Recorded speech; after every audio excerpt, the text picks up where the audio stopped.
No, let me have it. No, Rogelio. Come on, you. No. To talk to Mariela. Why should I get involved in this? He will only destroy Mariela's future. Look at you. You're the good one. You're the patient one. You're the perfect one. Look at me. Take a look. The black sheep. Did you by any chance have something to do with what Leonardo Del Rio was alleging a while ago? I want you to know that I asked Mariela to marry me. And I accepted. So Alonso and I are getting married very soon. Lying heart.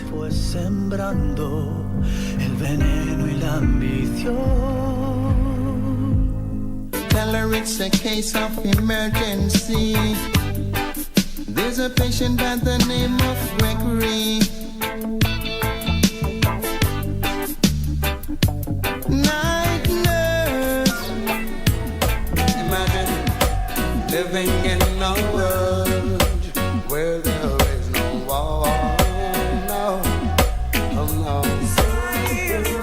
Absolutely, I love you just the way you are, girl. You don't have to change. He wants to look like them girls in the magazine. She got big dreams. She see herself on the big screen. She asks, do you love me? I say you're just right. Absolutely, I love you just the way you are, girl. You don't have to change.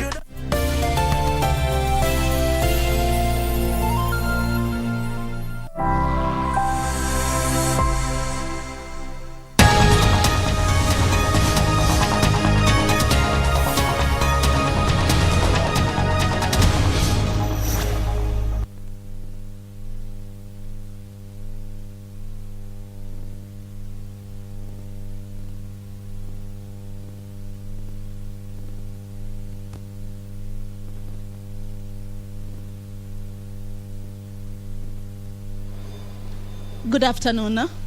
Welcome to this live broadcast of this Senate afternoon sitting on this day of the 23rd of February 2022. This live broadcast is brought to you by the Parliamentary Broadcasting Unit in partnership with the Kenya Broadcasting Corporation. This afternoon, members of the Senate will be considering a number of bills at the committee of the whole stage, whereby members will be going into division on these particular bills. They are about 5-6 bills that members will be considering at the committee of the whole house stage.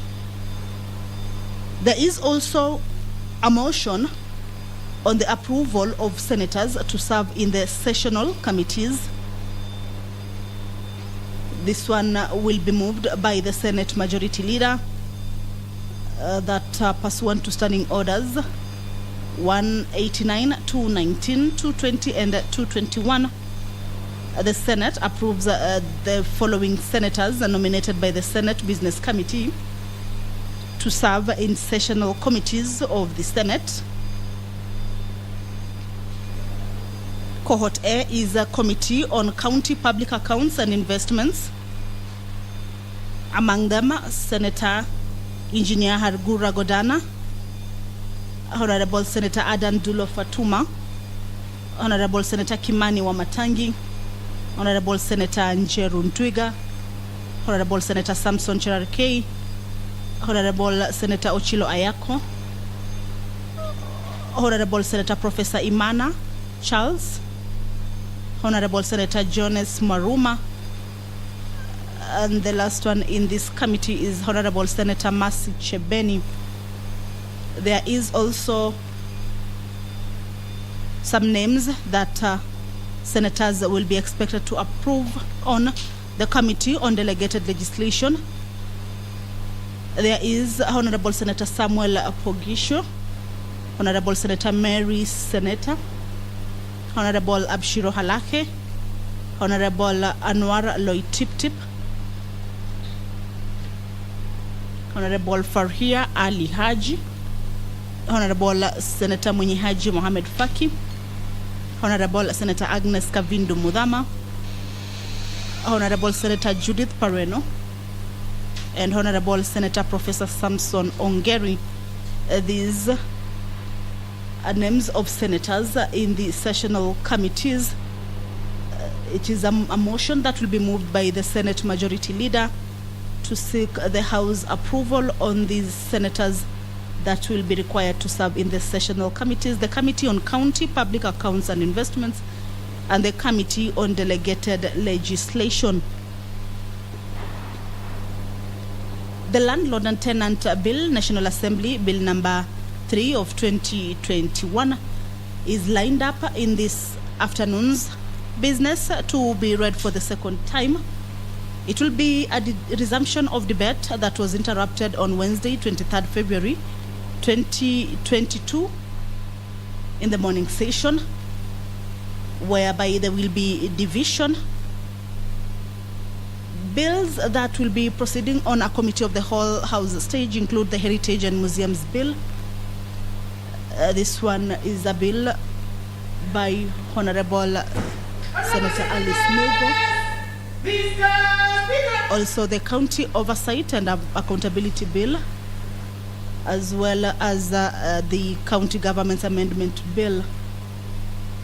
Well, the Speaker of the Senate, Honorable Kenneth Lusaka, has stepped into the chambers. I will now hand you over for this live broadcast brought to you by PBU in partnership with KBC. Good afternoon. Enjoy your viewing. Let us pray.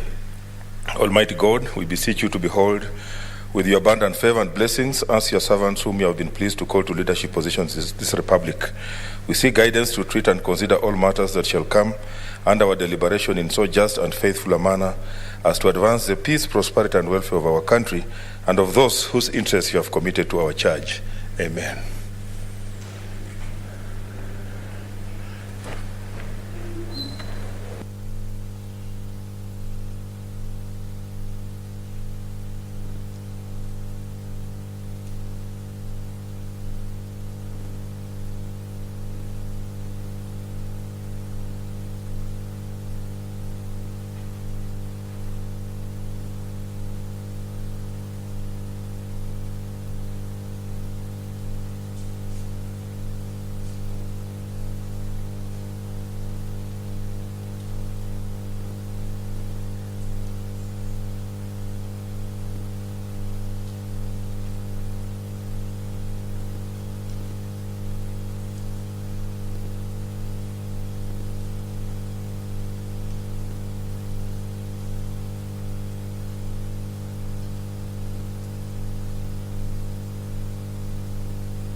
Order number 1, administration of oath. Order number 2, communication from the chair.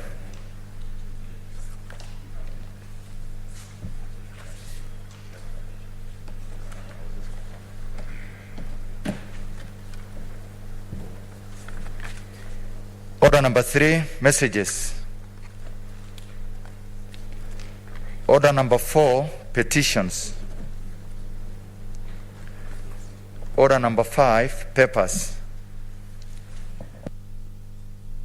A leader of majority.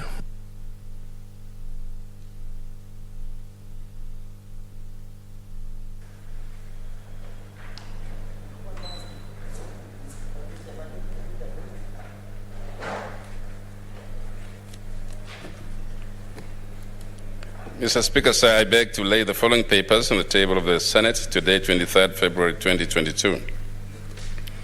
1. Report of the Auditor General on the financial statement of County Assembly of Meru, Member Car Loan and Housing Scheme Fund for the year ended 30th June 2019.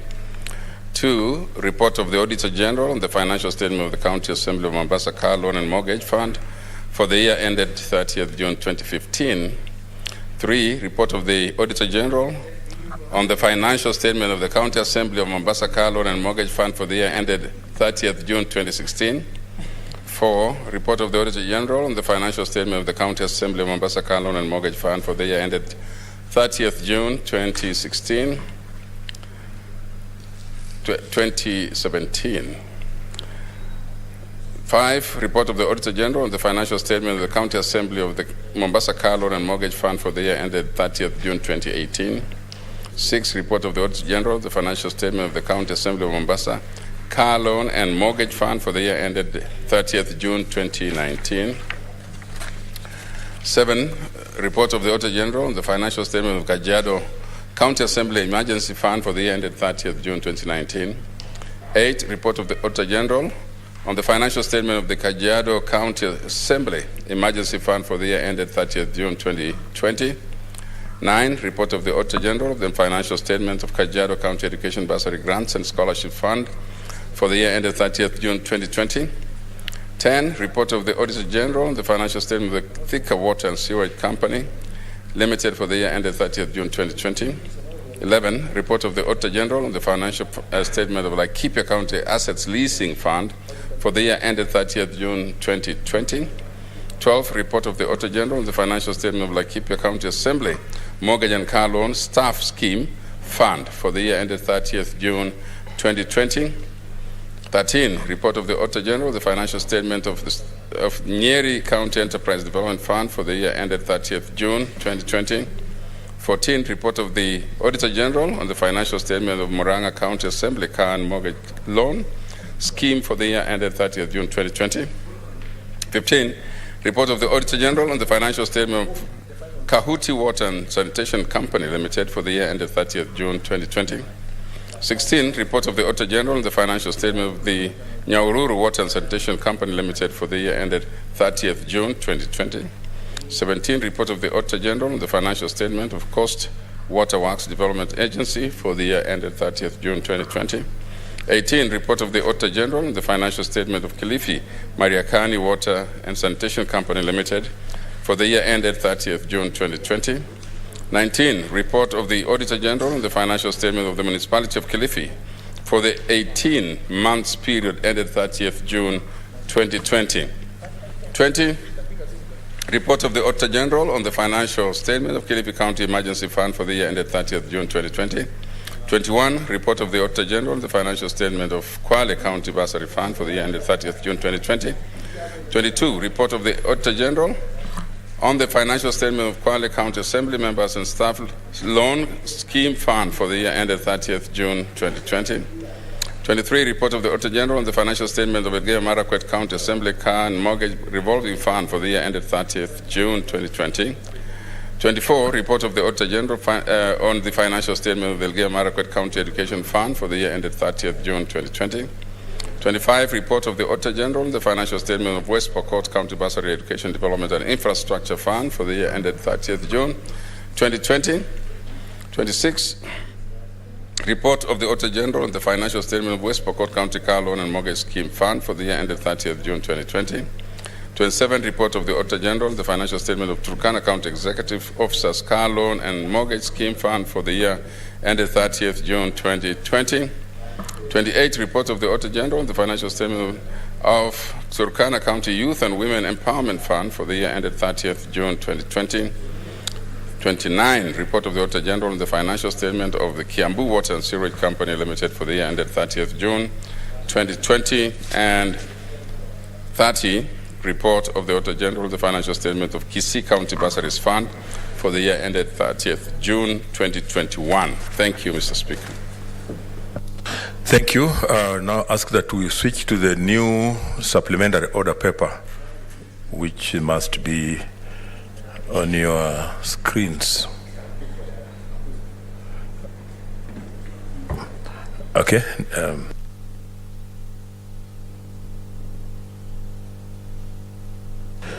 Okay, next order.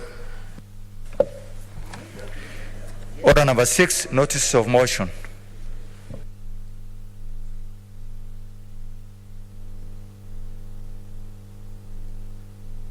Leader of majority. I have to be called.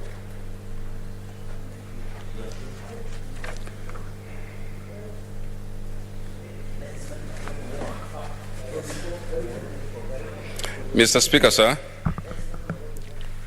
I beg to give notice of the following motion. That pursuant to Standing Orders number 189-219, 2020 and 2021, the Senate approves the following senators nominated by the Senate Business Committee to serve in sessional committees of the Senate. A, Committee on County Public Accounts and Investments. 1, Senator Engineer Hargura Godana, MP.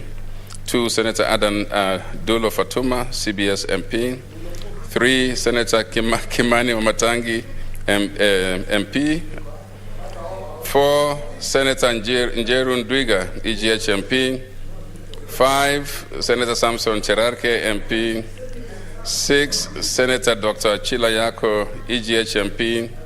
7, Senator Professor Imana Malaki Charles Ekal, MP. 8, Senator Jonas Mwaruma, MP. 9, Senator Masi Chebeni, MP. B, Committee on Delegated Legislation. Senator Samuel Osron Poisho, EGH MP. 2, Senator Mary Yane, Senator MP. 3, Senator Abshiro Alaki, MP. 4, Senator Anwar Loitip MP. 5, Senator Farhia Ali Haji, MP. 6, Senator Mwinyi Haji Mohammed Faki, MP. 7, Senator Agnes Kavindu Madama, MP. 8, Senator Judith Pareno, MP. And 9, Senator Professor Samson Ongeri, EGH, MP. Thank you, Mr. Speaker. Next order. Order number 7, statements. Senator Cherarke.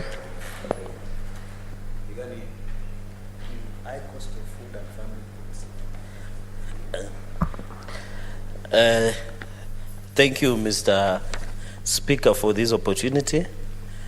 Statement on the high cost of food and living and farm inputs in Kenya.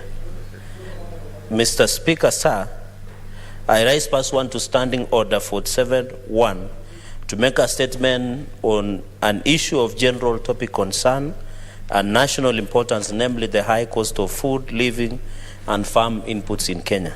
Mr. Speaker, sir, recent surveys indicates that up to 67% of Kenyans believe that the country is headed in the wrong direction. And it has also been noted with great concern that the rising cost of food, living, and other basic commodities has led to sharp rise in the cost of living in the country. Mr. Speaker, sir, according to the latest data from the Kenya National Bureau of Statistics, KNBS, food prices rose by 8.89% in January 2022, making it difficult for millions of Kenyans to put the food on the table. For example, a 2 kilogram of packet of maize flour is now retailing at 120 shillings, a rise of 15 shillings from 105 shillings, while a kilo of sugar is retailing at 140 shillings in major supermarkets in the country, rising from 120 shillings a kilo of sugar. 500 millimeters of packet of milk is retailing at between 50 and 60 shillings, depending on the brand in the supermarket or any shops in the country. Further, the cost of refilling a 6 kilogram of liquefied petroleum gas or LPG cylinder has risen to 1,200, up from 950 shillings. Cooking oil, Mr. Speaker, has also doubled in price, retailing at 360 shillings per kilo for most brands, while the cost of loaf of bread, which has risen by a significant margin, up from 60 shillings to 80 shillings Kenya across our shops, Mr. Speaker, sir. Mr. Speaker, sir, and of course, for the first time, the price of salt has risen also, Mr. Speaker, so you can imagine it is very expensive, by 5 shillings. And the cost of salt we have been buying at from 10 to 15 shillings. Mr. Speaker, sir, with respect to farm inputs, a 50 kilo bag of fertilizer, be it DAP, but not the DAP that everybody knows, or CAN, is now retailing at 6,000 Kenya shillings from 2,500 making it almost impossible for farmers to purchase. And you are aware, Mr. Speaker, sir, in the North Rift, in Elgeyo Marakwet, Uasin Gishu, Nandi, Trans Nzoia, Bungoma, where you come from, is a planting season and farmers are busy preparing their farms. And now fertilizer has shoot up from 2,500 to 6,000, Mr. Speaker, after the subsidy was removed by government. And yet the planting season is fast approaching. The cost of also of fuel has gone up. The fact of farming or plowing a farm is very expensive per acre. It will be very difficult for our country to be food secure. And you know, Mr. Speaker, when we have food insecurity, the national security is also a threat. If this is the direction we are taking, then it is very dangerous. Mr. Speaker, sir, finally, I would want to urge our colleagues in the National Assembly to support the proposed amendment by members of Kenya Kwanza to provide additional Kenyan shillings 2 billion in 2022-2023 budget, which is required for drought mitigation, and further additional 5 billion for fertilizer subsidy program to bring the fertilizer prices down to about 2,500. And you saw the ANC party leader the other day, Musalia Mudavadi, and Kenya Kwanza indicate that it will be 2,500, God willing, if we form the next government. I also call upon His Excellency President Uhuru Muigai Kenyatta to direct, of course after a busy schedule he has today, to direct the Cabinet Secretary for National Treasury to work on modalities that will enable the prices of the basic commodities, cost of living, expensive farm inputs to come down and cushion Kenyans from the high cost of living currently experienced in the country. And it is worth to note, Mr. Speaker, that as we move forward, Kenyans with the effect of COVID pandemic, most Kenyans, Mr. Speaker, lost their jobs, they lost their earnings that they are supposed to earn, Mr. Speaker, and therefore the cost of living continues to keep rising. And therefore, this is my statement. I thank you, Mr. Speaker, sir, for this opportunity. Senate Leader of Majority, what's your intervention? Speaker, just to somebody is seeking a statement, Speaker. The member digresses in the middle of a statement and does things which will not even help the statement, Mr. Speaker. For example, how do we take the statement seriously when the member is talking about something called Kenya Kwanza, things like that? Mr. Speaker, I think sometimes the Senator for Nandi needs just to take things the way they are and seriously just deliver the point. Don't have to digress. Because it makes it difficult for us to support a statement like that because we don't know what he's talking about. What budget is he talking about for the next year? So I think just wanted you to start cautioning him, Mr. Speaker. In the middle of a statement, he digresses. A statement is supposed to be read the way it is. He's not supposed to contribute to his own statement in the middle of it. I just wanted to bring your attention that he digressed and he went beating about the bush. Yes, Senator Cherargei, you don't have to respond. I think it's just cautioning you about he's saying when you introduce things like Kwanza and maybe Azimio, those are things that now are diversionary, extraneous, and they are strange to this house, Senator Cherargei, and I've cautioned you about that. Senator George Khaneri.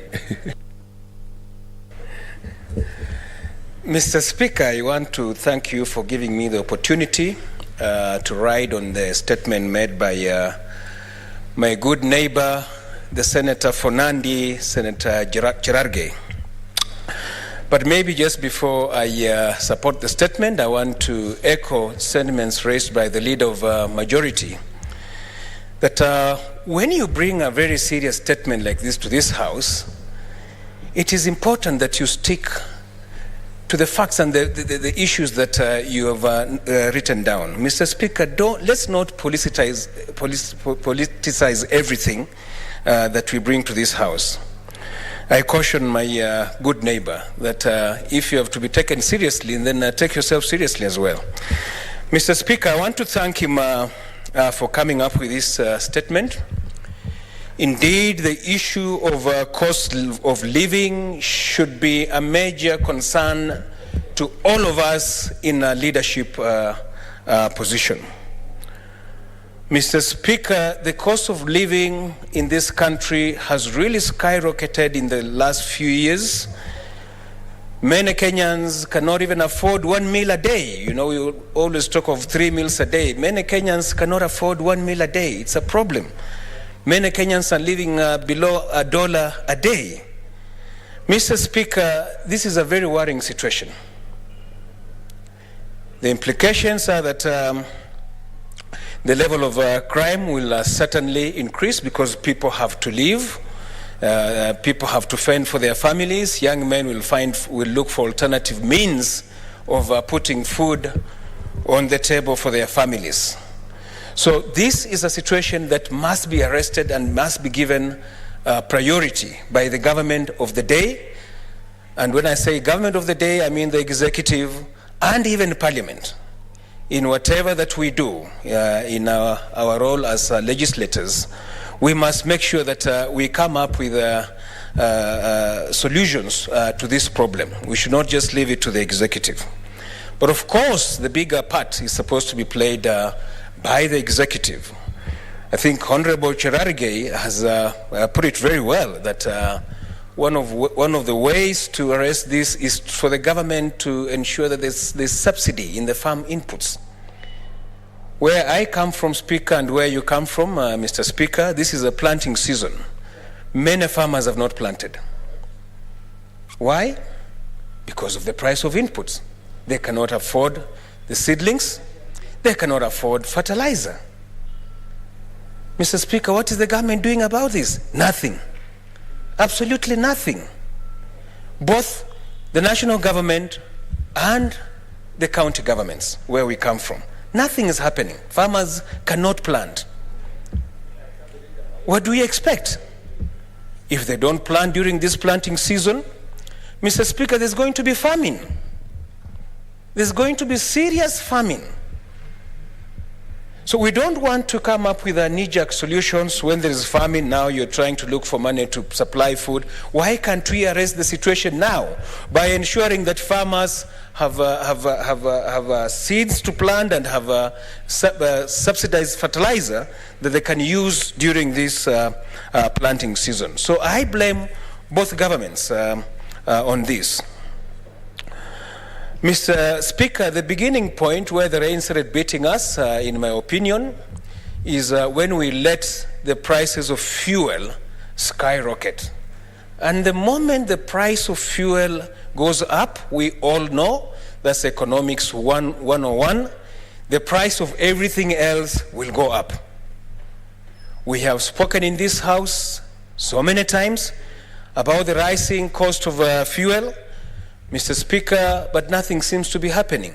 We just want to urge the government, as they respond to this very important statement, to put measures in place so that we can contain the skyrocketing price of fuel, and I'm sure that will be able to bring down the cost of living. I therefore want to strongly support this statement by my good neighbor, although he brought some politics into it. But the contents of the statement, Mr. Speaker, should be supported and supported by all of us in leadership position. I thank you, Mr. Speaker. Senator Sakaja Johnson.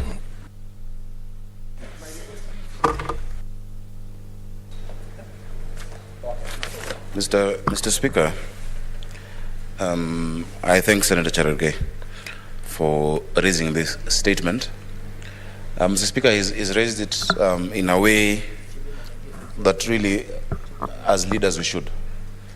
Because Senator Cherargei has not joined the band who would just whine and rant and complain. Kenyans have been crying about these prices of basic commodities. We've seen hashtags online, lower food prices, and we've seen certain leaders joining in making the noise. Yet the reason why Kenyans elect us into these offices is to find solutions. Leadership is about finding solutions. Leadership is about solving these issues. If we complain the same way the people out there in my county, for instance, are complaining, then there is no need for me to be their senator because I'm just saying what they're saying. You know, there's a representation, but also there is a cardinal rule of leadership where you actually provide solutions. And that is what I want to talk about. Mr. Speaker, it's something very, very disheartening and shows a breakdown in economic fundamentals when the price of salt goes up. Chair, Mr. Speaker. Mr. Speaker, those who know economics, those who studied economics, will tell you in the 1800s, there's a gentleman called Sir Robert Giffen. Sir Robert Giffen defined what we call a Giffen good. A Giffen good, Mr. Speaker, is a low-income, non-luxury good, which has no substitute. You know, like salt. If there's no salt, there's nothing you can use in place of salt. Yeah? And as the demand increases, the price increases, meaning its demand curve, you know, it's opposite of a standard concept. When such things, salt, bread, you know, wheat, when they go up, Mr. Speaker, and the opposite of that is what we call Veblen goods. Veblen is luxury, you know, jewelry, celebrity, and those things. But when these Giffen goods go up, Mr. Speaker, when is the last time salt went up? It shows there's a fundamental problem in the economy. Now, where do we come in, Mr. Speaker? We have committees in this House. The first thing we need to do, which we spoke about, but there had been no action, is this committee on energy. And the committee, is it transport or what? On energy. The fuel subsidy, because 60% of the cost of fuel is tax. That must be discussed and a resolution from this House moved to the next House. We must do our part. More than a statement, this needs to be a motion that a resolution of the Senate goes to the National Assembly, that the Senate has resolved within that pricing formula of fuel that EPRA always announces every month, these certain components beyond a certain amount. And Mr. Speaker, we wrote down the formula, I even wrote it, that these are the variables that lead to the price of fuel. But if it goes over and above 100, then those variables are not used. And that is why we have that is why we have the Petroleum Development Levy as part of that formula. So let that kick in.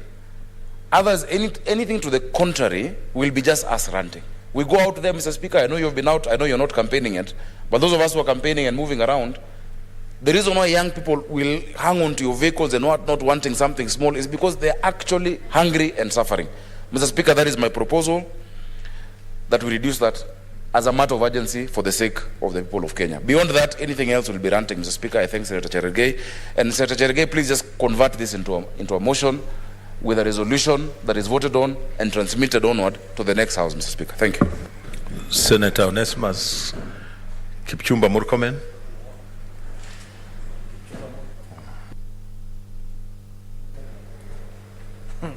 Thank you, Mr. Speaker. I agree with Senator George Haniri that, Mr. Speaker, this is a very important statement from Senator Cherargei that must make all of us put Kenya kwanza. Mr. Speaker, we must put all our other political interests behind and rally around one Kenya and Kenya kwanza, Mr. Speaker, because that is actually what is going to make the whole difference. Senator Murkomen, you are now again trying to take us where we have come from. Mr. Speaker, the Senator of Machakos was signaling me with happiness when I said we need a one Kenya. Mr. Speaker, she was very happy because I believe that... I can see she wants to intervene, Senator. Yeah, she was very happy when I said one Kenya. So, Thank you, Mr. Speaker, for giving me this opportunity to intervene, because I'm not laughing because of what you've said or because I'm happy, but because you're bringing up issues that are not for here now. That one you should wait until Murkomen, you go outside there and go and campaign outside there. Here we are not campaigning. We are doing serious business. Mr. Speaker, I am in serious business when I say we need one Kenya. Mr. Speaker, I mean it, because that is the kind of country we need to show when we're in this chamber. And we must put Kenya ahead, not behind. Mr. Speaker, the thing that I really want to say here is that the cost of living is no longer a joke. Kenyans are angered by the cost of living, and it's a problem that is bedeviling so many Kenyans. Sadly, when I was seeing on Twitter and Facebook, we have all become complainers. We are supposed to be the ones in leadership to provide solution. From the president to the MCA, all of us are complaining. Yeah, you know, you will find a head of state complaining on the runaway corruption and blaming this and that when they have instruments of power to deal with corruption. You will find a member of parliament tweeting, Mr. Speaker, including myself and others, that bring down the cost of living. Yet we were elected to do this job. Mr. Speaker, I like what Senator Sakaja said. We must take practical steps and take the decisions of this House. The statement from Senator Cherargei should go beyond, Mr. Speaker, the committee of this House investigating the matter. It must, Mr. Speaker, as a matter of urgency, sit down with our colleagues in the National Assembly and see how, through finance bill, Mr. Speaker, we can bring down the cost of fuel. Because that's one component we all know. If we reduce the cost of fuel, it will have direct impact on the cost of living. Mr. Speaker, we must also sit down with our colleagues in the National Assembly, look at the budget and inject, Mr. Speaker, resources on the areas of intervention of the economy, Mr. Speaker, especially from the bottom up, Mr. Speaker, to see the people, the common mwananchi, is being cushioned. I hear people talking about cash transfer, Mr. Speaker, but there is a way you can do it even better. Mr. Speaker, before we even give our people cash transfer, which they are receiving now, there is a way, Mr. Speaker, through taxes, we can remove the burden from common mwananchi. If you remove fuel, Mr. Speaker, and you remove other taxes, Mr. Speaker, that are affecting the low cadre of wananchi who are doing their common businesses, Mr. Speaker, commonly referred to in a colloquial term as hustlers. Mr. Speaker, we will find a proper solution to the problems we are bedeviling this country. If we debate on the floor of this House, even until the cows come home, Mr. Speaker, we will not going to solve the problem if we don't go straight to the National Assembly and deal with this issue through the finance bill and, Mr. Speaker, the budgeting process, so that then we can have this intervention. If we continue like this, Mr. Speaker, if we continue like this to the election day, Kenyans will most likely even just protest to vote for us, literally to just make a statement. And I think, Mr. Speaker, we need to be seen to be closing ranks. Mr. Speaker, I've seen the leader of minority has arrived. Very happy, Mr. Speaker. As part of the leadership of this House, Mr. Speaker, we must all sit down and see how our people are going to be protected from the high cost of living. And particularly, Mr. Speaker, it's simple. The government have always had what we call subsidy for farmers all over the world. All over the world. The countries that subsidize most for their farmers are Europe and America. Mr. Speaker, I really want to say this, that we need, Mr. Speaker, our farmers to be subsidized. And we want in the farm inputs we are going to buy now, instead of fertilizer retailing at 6,000, I want really to request President Uhuru Kenyatta to respect the farmers of this country and take the money, Mr. Speaker, from all these other political functions and subsidize the prices of fertilizer and farm inputs, Mr. Speaker, including the seeds, so that Kenyans can plant and we can be able to support our economy. I thank you, Mr. Speaker. Senator Mudhama Agnes. Thank you, Mr. Speaker, for giving me this opportunity to make my contribution to the statement of the Nandi senator, which is very, very timely. Mr. Speaker, as we move to our counties, we are meeting with our citizens who are very, very hungry. Some of them come to us and tell us they've gone for 2 even more days without food. A majority of those, even those who work on daily basis, cannot put 3 meals a day on their table because the prices of their local commodities, foodstuffs, have gone very, very high. And so, Mr. Speaker, I would agree with the Nandi senator when he says the fuel prices must be reduced so that also the prices for the food can go down. I would also urge, Mr. Speaker, not only the national government, but also the county governments, because when we first had the county governments, Mr. Speaker, our county had tractors which used to go to the farms and digging for the farmers, and they used also to provide seeds for planting, and then they used also to provide fertilizers, and these people could farm and get food for their families. Mr. Speaker, I think it is this should be for the national government and the county government together, and they see how they can help our citizens. Even at this time, the equalization fund, the areas that the equalization fund should be taken to, I think this is now the right time for them to take even foodstuff to these people, so that they can stop dying of hunger. Even our cows, not only people are suffering, the cows are suffering, everything is suffering, because there is no rain, no grass, and no food for the people. Thank you, Mr. Speaker. I support this statement. Senator Bogisho, Leader of Majority.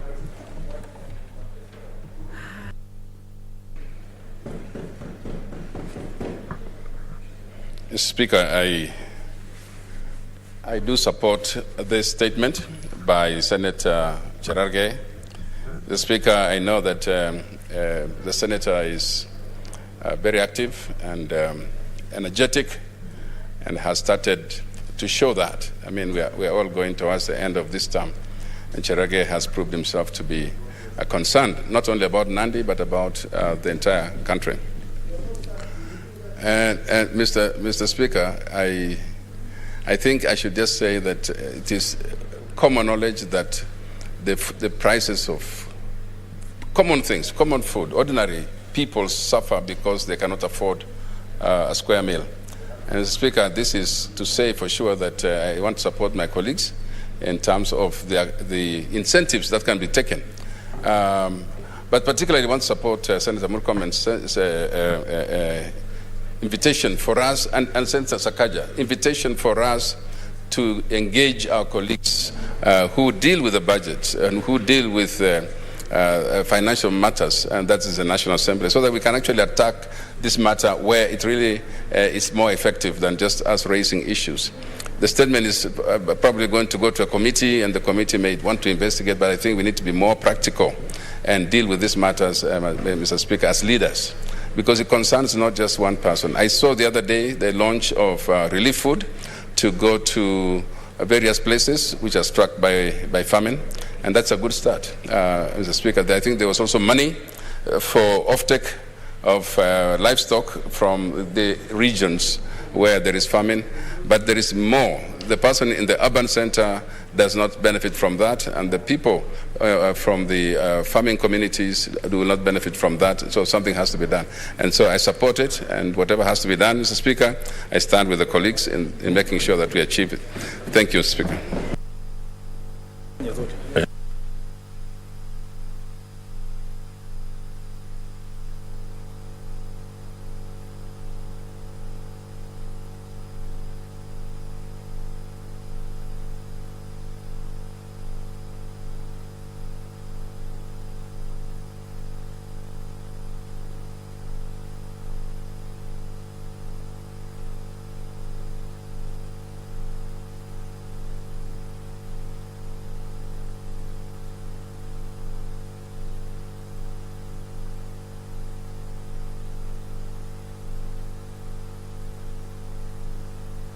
Okay, thank you.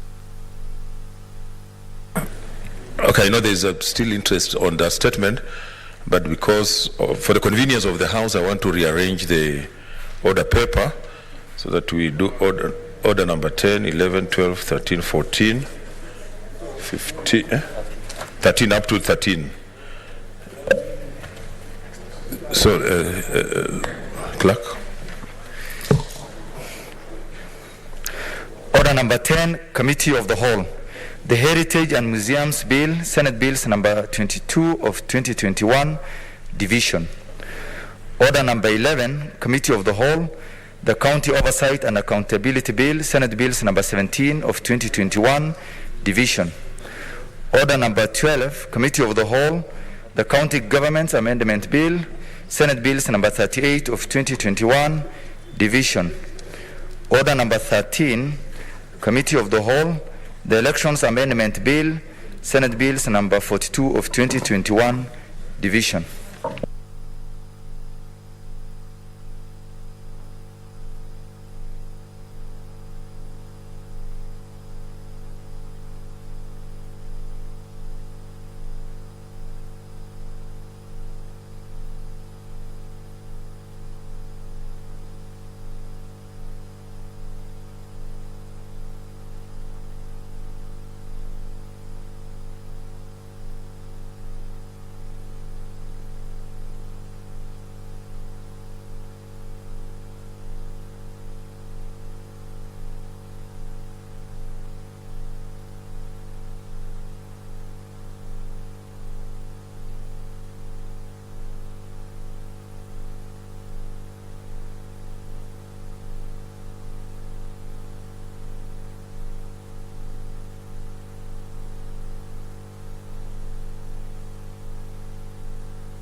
Honorable Senators, we are going to go into Committee of the Whole for order number 10, 11, 12, and 13. We ask those online and those that are here physically to hold for these divisions.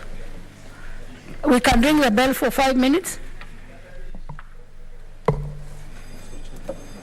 Utatupatia 5 ndio tutafanya.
Well, the Senate members are about to commence on committees of the whole on a number of bills for this afternoon sitting. There are a total of 6 bills that this afternoon are lined up for debate at the Committee of the Whole. What is currently happening is that members are still planning on how to go about this. There is the Heritage and Museums Bill, Senate Bill number 22 of 2021, tabled by Honorable Senator Dr. Alice Milgo, which is a resumption of debate interrupted on Tuesday, 25th January 2022. This is a bill that is proceeding on a Committee of the Whole, where members will be looking at what are some of the proposals in the bill and some of the amendments that have been fronted, and they will be proceeding on a division to see whether they will be accepting the amendments or rejecting them. But that is something that is just about to happen. The Senate members are about to embark on a Committee of the Whole to consider a number of debates.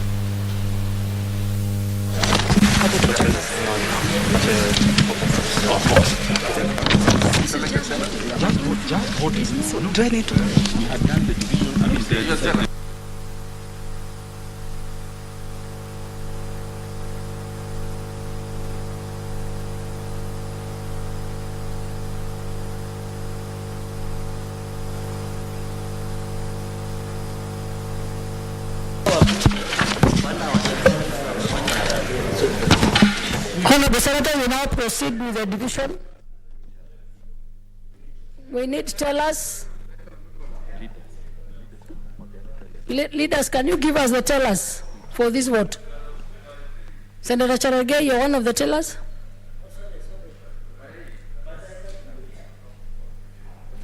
Senator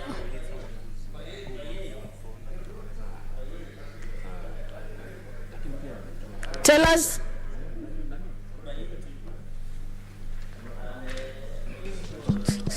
Senator Ochilo, you want to be a teller for us?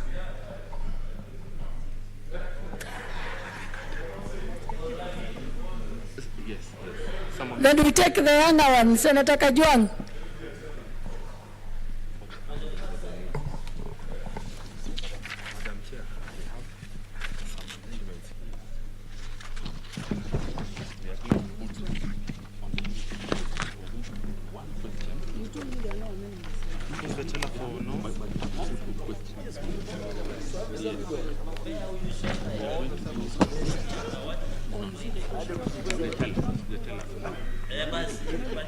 But the amendment,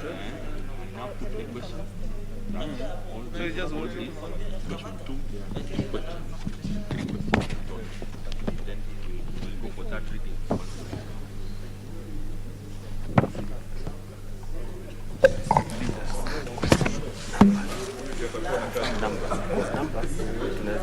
Leaders, can you confirm that we have the numbers?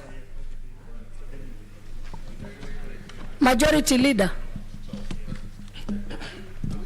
do we have the numbers? We need to proceed with the vote. Just want to confirm online. Online.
Itafika 28.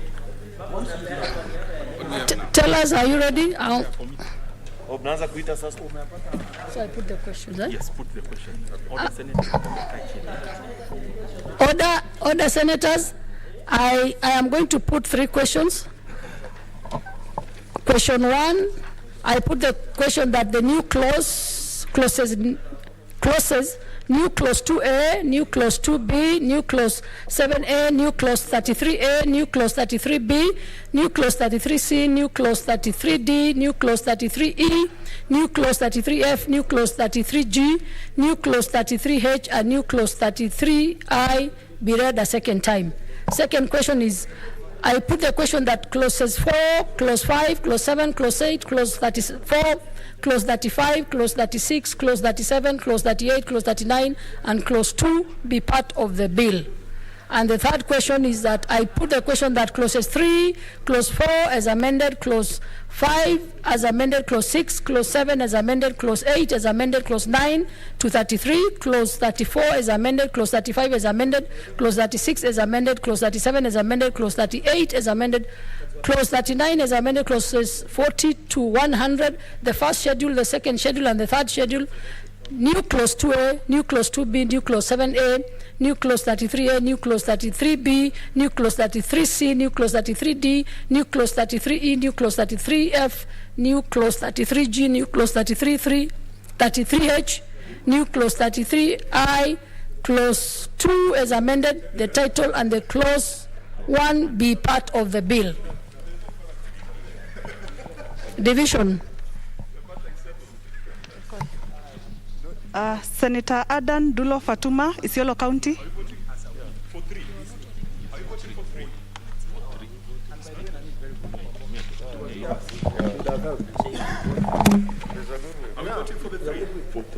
You vote for the 3. Okay, Senator Adan Dulo Fatuma, Isiolo County. Three questions. Senator Ali Abdullahi Ibrahim, Wajir County. Senator Cherargei Samson Kiprotich, Nandi County. For the 3. I vote yes for the 3. Madam Chair, I vote yes for the 3 questions. Senator Boy Issa Juma, Kwale County. Madam Speaker, I vote yes for all 3. Senator Cheruiyot Aaron Kipkirui, Kericho County. Senator Juma Boy, Senator Issa Boy, please. He voted. He's voted, but please remain online. Like all others. And all others as well. And all others to remain online. Thank you, Madam Speaker. I vote yes for all 3. Senator Haji Abdul Mohamed, Garissa County. Senator Hargura Godana, Marsabit County. Online. He's online. Hargura online. Senator Hargura online. Please vote.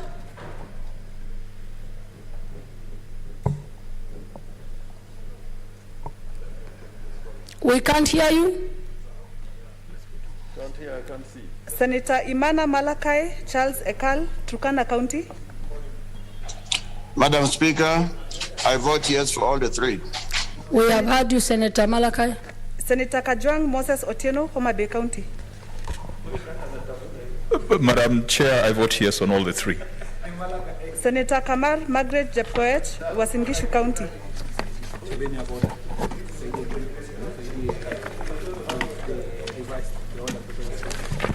Senator Kamar? Senator Chebeni, are you online? Madam Speaker, I vote yes for all 3.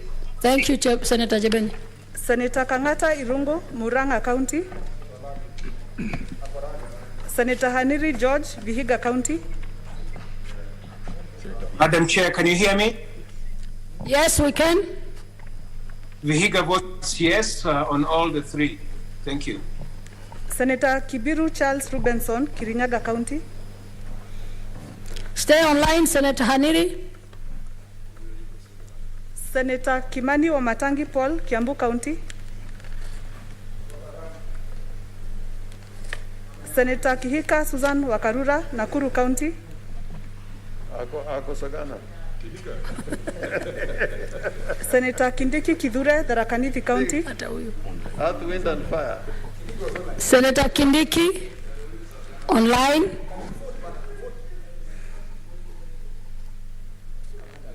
Senator Kindiki. Dino. Senator Kirinyaga Ephraim Maina, Nyeri County. Senator Langat Christopher Andrew, Bomet County. Senator Lelegwe Tumbesi, Samburu County. Senator Linturi Franklin Midika, Meru County. Senator Linduri, are you online?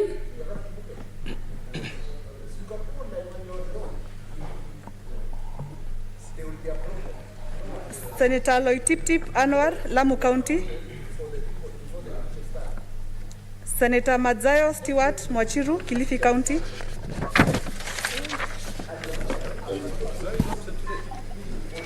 Senator Mahamud Mohamed Maalim, Mandera County.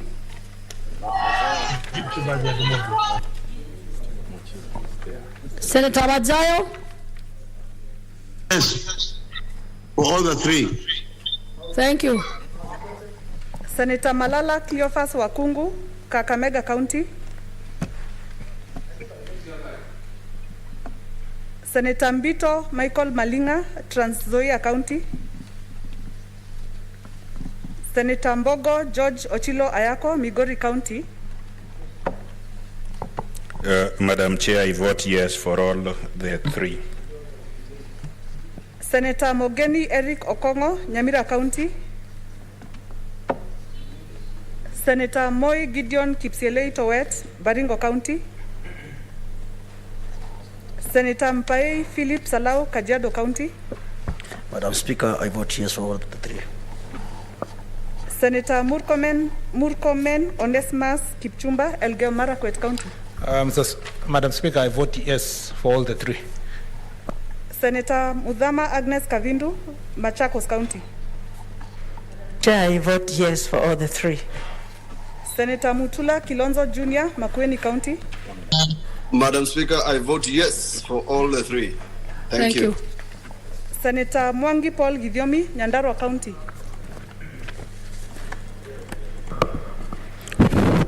Madam Chair, I vote yes for all the three. Senator Mwaruma Jones Mwashushe, Taita Taveta County. Senator Mwaruma? And then, you know, there's a big thing. Senator Mwaruma? Members. Vote for members so that they get to understand it. They get to know what. Senator Munyihaji Mohamed Faki, Mombasa County.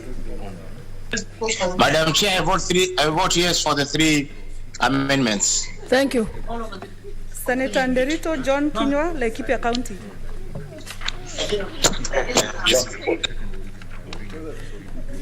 Senator Ndwiga Peter Njeru, Embu County. Senator Olekina Ledama, Narok County. Senator Ongeri Samson Kegengo, Kisii County. Can you hear me, Madam Speaker? Madam Chair, I vote yes for all the three. Madam Speaker, have I voted? That is Senator Mwaruma? Senator Ongeri. Yes, Senator Ongeri, we've heard you, but Senator Mwaruma seems to be somewhere.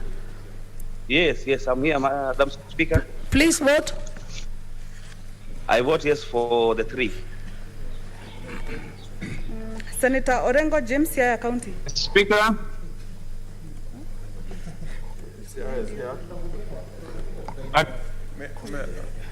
Madam Chair, I vote yes for the three.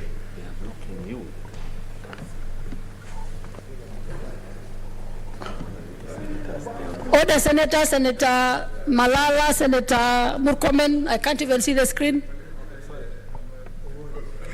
Senator Outa Frederick Otieno, Kisumu County. Senator Pogisio Samuel. Senator Outa. Kisumu Senator.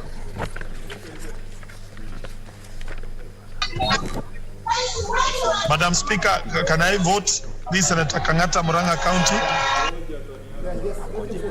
Just wait, we'll repeat the vote.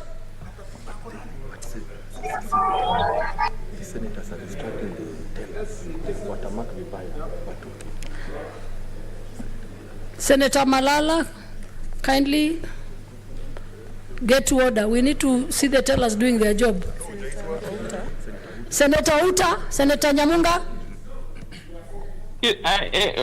Honorable Senator, Madam Chair, I vote yes on all the 3 bills. Okay, thank you. Senator Pogisio Samuel Losuron, West Pokot County. Madam Chair, I vote yes for all the 3. Senator Sakaja Johnson Arthur, Nairobi County. I vote yes for all the 3. Senator Wako Swila Amos, Busia County. Senator Wambua Enokio, Kiambu County, Kitui County. Senator Wambua online.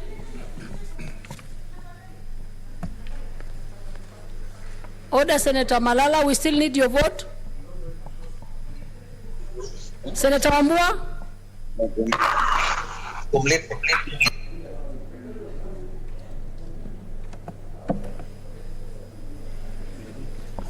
Senator Wambua.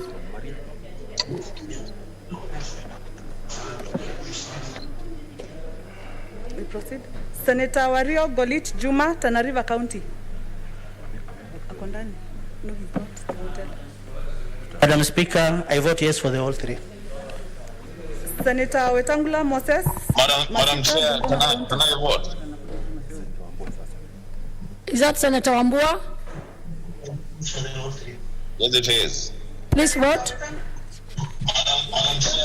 Thank you, Madam Chair. Madam Chair, Kitui votes yes for all the 3 questions. Thank you. So we repeat.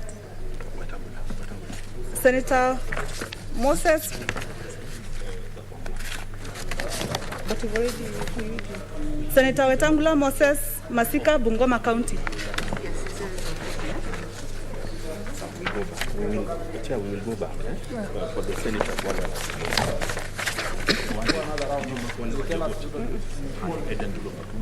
Senator Edan Dulo Fatuma, Isiolo County. Senator Ali Abdullahi Ibrahim, Wajir County. Can you hear me? Yes, we can hear you. Please vote. Thank you. I vote yes for the 3. For what? I vote yes for the 3. Thank you. 3. Yes, we have heard you. Thank you. Senator Haji Abdul Mohamed, Garissa County.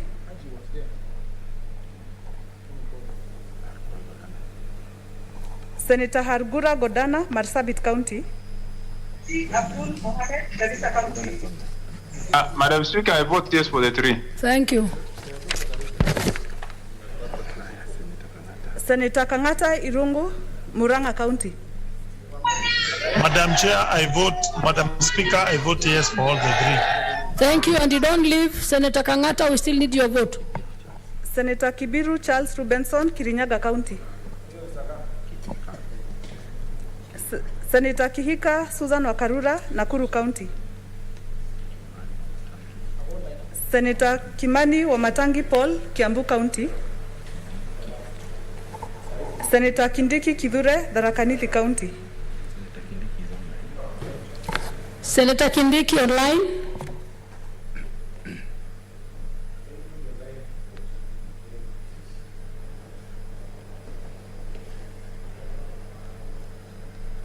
Senator Kindiki, are you there?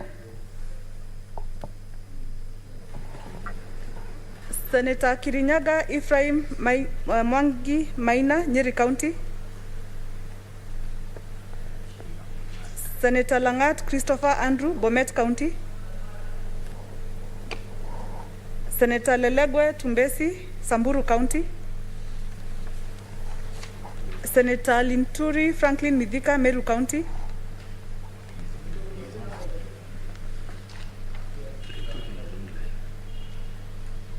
Senator Linturi.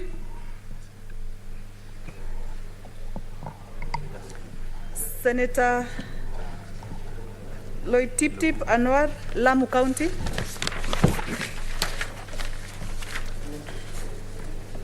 Senator Mahamud Mohamed Maalim, Mandera County. Senator Malala Cleophas Wakungu, Kakamega County. I vote yes for the 3. Senator Mbito Michael Malinga, Trans Nzoia County. Senator Mogeni Eric Okongo, Nyamira County. Senator Moi Gideon Kipselei Towet, Baringo County. Senator Moi, online.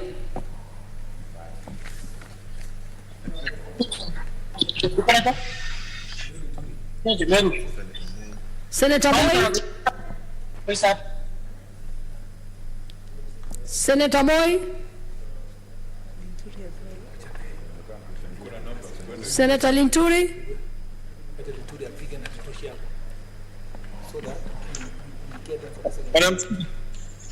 Hello? Senator Linturi. Yes, we can hear you. Please vote. Speaker. What am I voting? Can you vote? Senator Linturi. Yes. You need to vote for the 3 questions. I vote yes. For what? For the 3 questions. For the 3 questions. Thank you. Senator Moi Gideon Kipselei Towet. Senator Moi, we can see you online. Where are you? I vote yes. I vote yes. You vote yes for the 3. Senator Nderito John Kinyua, Laikipia County. Oh, Nani? Senator Ndwiga Peter Njeru, Embu County. Senator Olekina Ledama, Narok County. Senator Wako Sitswila Amos, Busia County. Senator Wetangula Moses Masika votes yes to the 3 questions. That is Senator Amos Wako.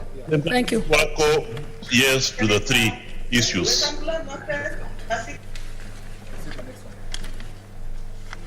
Let's first just make sure the count, then we put. But announcements not signed. No, see signed.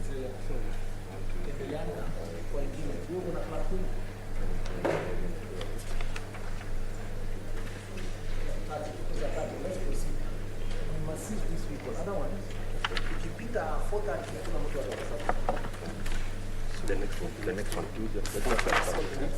no, count over there.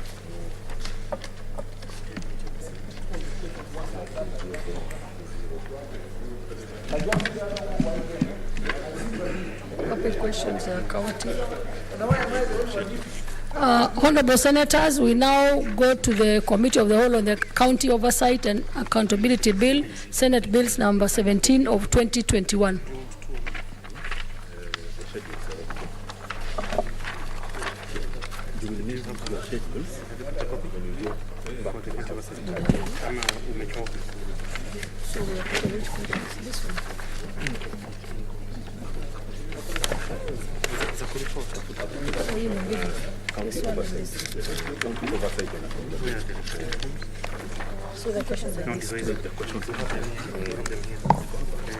So I now put the 2 questions, which is that clauses 5, 17, and 19 be amended as proposed. And the second question is that that clauses 3, clause 4, clause 5 is amended, clause 6, clause 7, clause 8, clause 9, clause 10, clause 11, clause 12, clause 13, clause 14, clause 15, clause 16, clause 17 as amended, clause 18, clause 19 as amended, clause 20, clause 2, the title and clause 1 be part of the bill. Division. Senator Adan Dulo Fatuma, Isiolo County.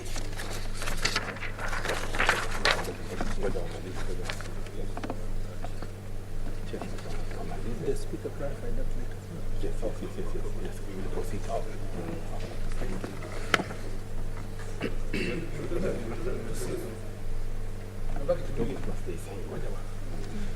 Tunataka kwenda kazi nyingine. Innocent kana hapo. Sini ni kati. Senator Renga wapi? Ama ngona ati. Zione. It's okay.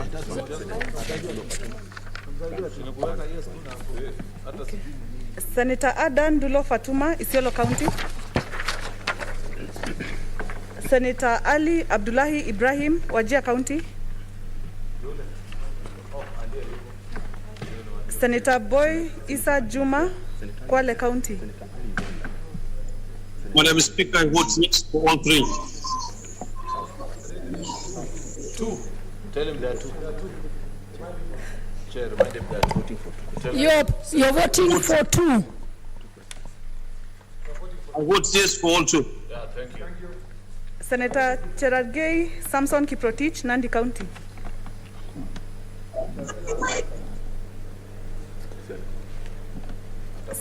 Senator Cheriot Aaron Kipkurui, Kericho County. I vote yes for the 2. Senator Haji Abdul Mohamed, Garissa County. Senator Hargura Godana, Marsabit County. Senator Godana online. Yes, I vote yes for the 2. Thank you. Senator Imana Malakai, Charles Ekal, Turkana County. Speaker, I vote yes for the 2. Senator Kajwang Moses Otieno, Homa Bay County. Madam Chair, I vote yes for the 2. Senator Kamar Margaret Jepkoech, Uasin Gishu County. Yes for the 2. Senator Kangata Irungu, Muranga County. Senator Haniri George, Vihiga County. Madam Speaker, I vote yes for the 2. Senator Kibiru Charles Rubenson, Kirinyaga County. Senator Kihika Susan Wakarura, Nakuru County. Senator Kimani Wamatangi Paul, Kiambu County. Senator Kindiki Kidhure, Tharaka Nithi County. Senator Kirinyaga Ephraim Mwangi Maina, Nyeri County. Senator Langat Christopher Andrew, Bomet County. I vote yes for the 2, Madam. Senator Langat, you hold on. We still have a lot of voting to do. Senator Lelegwe Tumbesi, Samburu County. Senator Linturi Franklin Midhika, Meru County. Senator Linturi. Did you get my vote, Madam? Yes, we got your vote and we are asking that you stay online. Senator Linturi.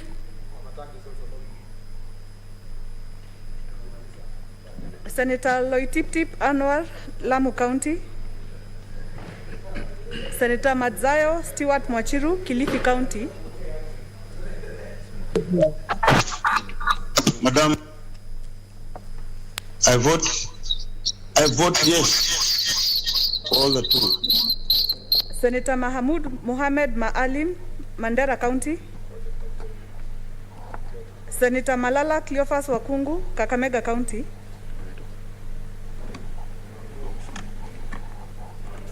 I vote yes for the 3. Senator Mbito Michael Malinga, Trans Nzoia County.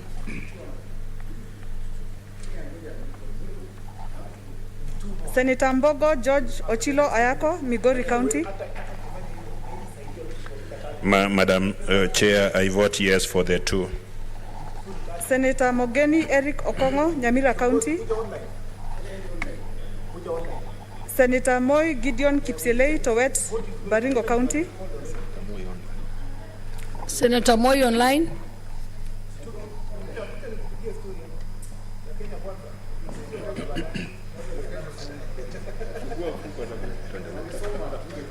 Senator Mpai Philip Salau, Kajiado County. I vote yes for the 2. Senator Murkomen Onesmus Kipchumba, Elgeyo Marakwet County. I vote yes for all the 2. Senator Mudhama Agnes Kavindu, Machakos County. Madam Chair, I vote yes for the 2. Senator Mutula Kilonzo Jr., Makueni County. Madam Speaker, Madam Chair, I vote yes for all the 2. Thank you. Senator Mwangi Paul Gidiomi, Nyandarua County.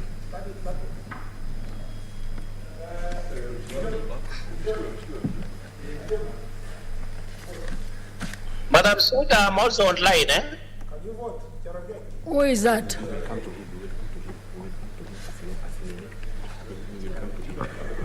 Madam Chair, I vote yes for the 2. Senator Maruma Jones Mwashushe, Taita Taveta County. Senator Maruma.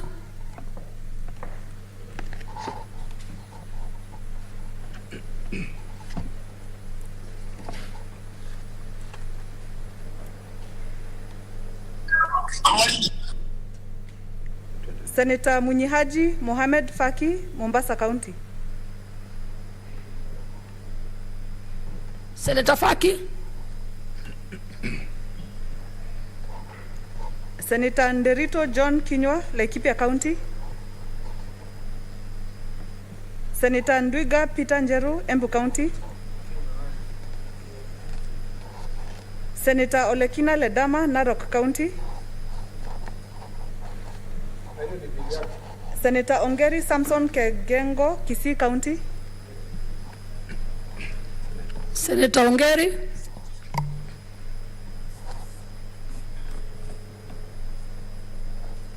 Senator Orengo James, Yaya County.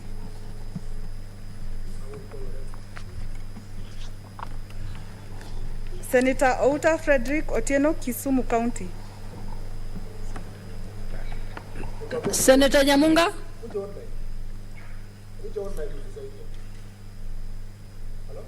Senator Nyamunga.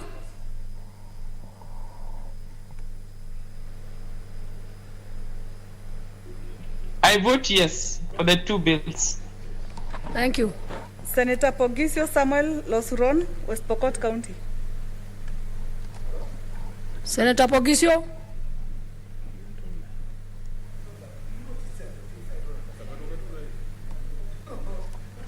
Senator Sakaja Johnson Arthur, Nairobi County. Yes for both. Senator Wako Sitswila Amos, Busia County.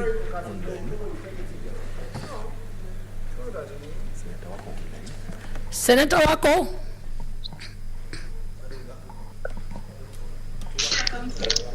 Wako votes yes to the 3 bills.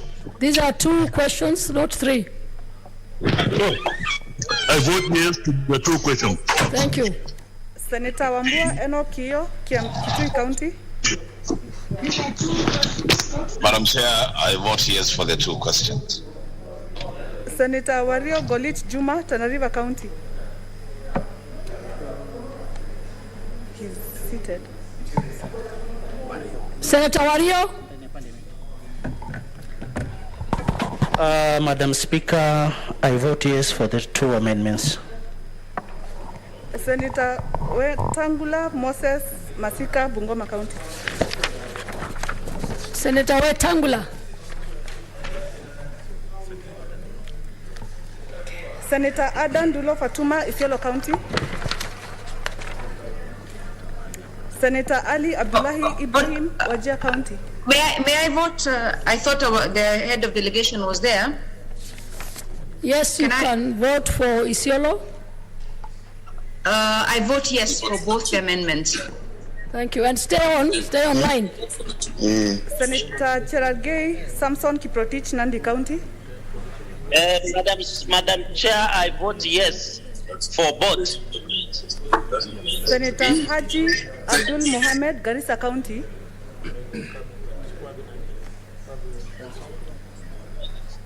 Senator Kangata Irungo, Murang'a County. Senator Kibiru Charles Rubenson, Kirinyaga County. Senator Kihika Susan Wakarura, Nakuru County. Senator Kimani Wamatangi Paul, Kiambu County. Madam Speaker, I vote yes for both. Thank you, and stay on, please. Senator Kindiki Kidhure, Tharaka Nithi County. Senator Kirinyaga Ephraim Mwangi Maina, Nyeri County. Senator Lelegwe Tumbesi, Samburu County. Senator Lelegwe, are you online? Madam Speaker, I vote yes for both. Thank you. Senator Linturi Franklin Midhika, Meru County. Senator Loitiptip Anwar, Lamu County. Senator Mahamoud Mohamed Maalim, Mandera County. I vote yes for the two, Madam. Senator Mbito Michael Malinga, Trans Nzoia County. Senator Mogeni Eric Okongo, Nyamira County. Speaker, I have not voted. Can I vote now? Senator Maruma? Yeah, Madam Speaker, I vote yes for both clauses. Senator Moi Gideon Kipselei Towet, Baringo County. I vote yes for the two. Very good. Very good. Very good. Senator Nderito John Kinyua, Laikipia County. Senator Munyihaji Mohamed Faki, Mombasa County. Senator Ndwiga Peter Njeru, Embu County. We still have four questions. Senator Olekina Ledama, Narok County. Can't even vote for it. Senator Pogisio Samuel Losuron, West Pokot County. Madam Chair. Senator Pogisio? Madam Chair, I vote yes for both. Senator Wetangula Moses Masika, Bungoma County. Madam Chair, can you hear me? Tell him I also want to vote. Yes. Yes, we have heard you, Senator Pogisio. Senator Orengo. Madam Chair. Vote yes. Senator Orengo, please vote. Senator Orengo James, Siaya County. Senator Orengo? Madam Chair, Orengo votes yes for the two. Thank you.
So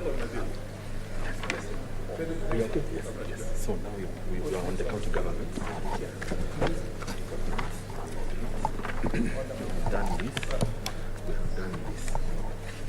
Honorable Senators, we now go to the Committee of the Whole on the County Government's Amendment Bill, Senate Bills number 38 of 2021, Division. Senator Adan Dulo Fatuma, Isiolo. I now proceed to put the question, which is that Clause 4 be amended as proposed. And the second question is that Clause 2, Clause 3, Clause 4 is amended, the title and the Clause 1 be part of the bill. Yeah, Division. For 2 questions. Senator Adan Dulo Fatuma, Isiolo County. Madam Chair, I vote yes for the 2 questions. Senator Ali Abdullahi Ibrahim, Wajir County. Senator Boy Isa Juma, Kwale County. Madam Speaker, I vote yes for 2.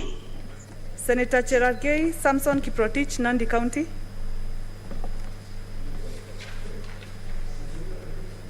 Senator Cheriot Aaron Kirui, Kericho County. Madam Speaker, I vote yes.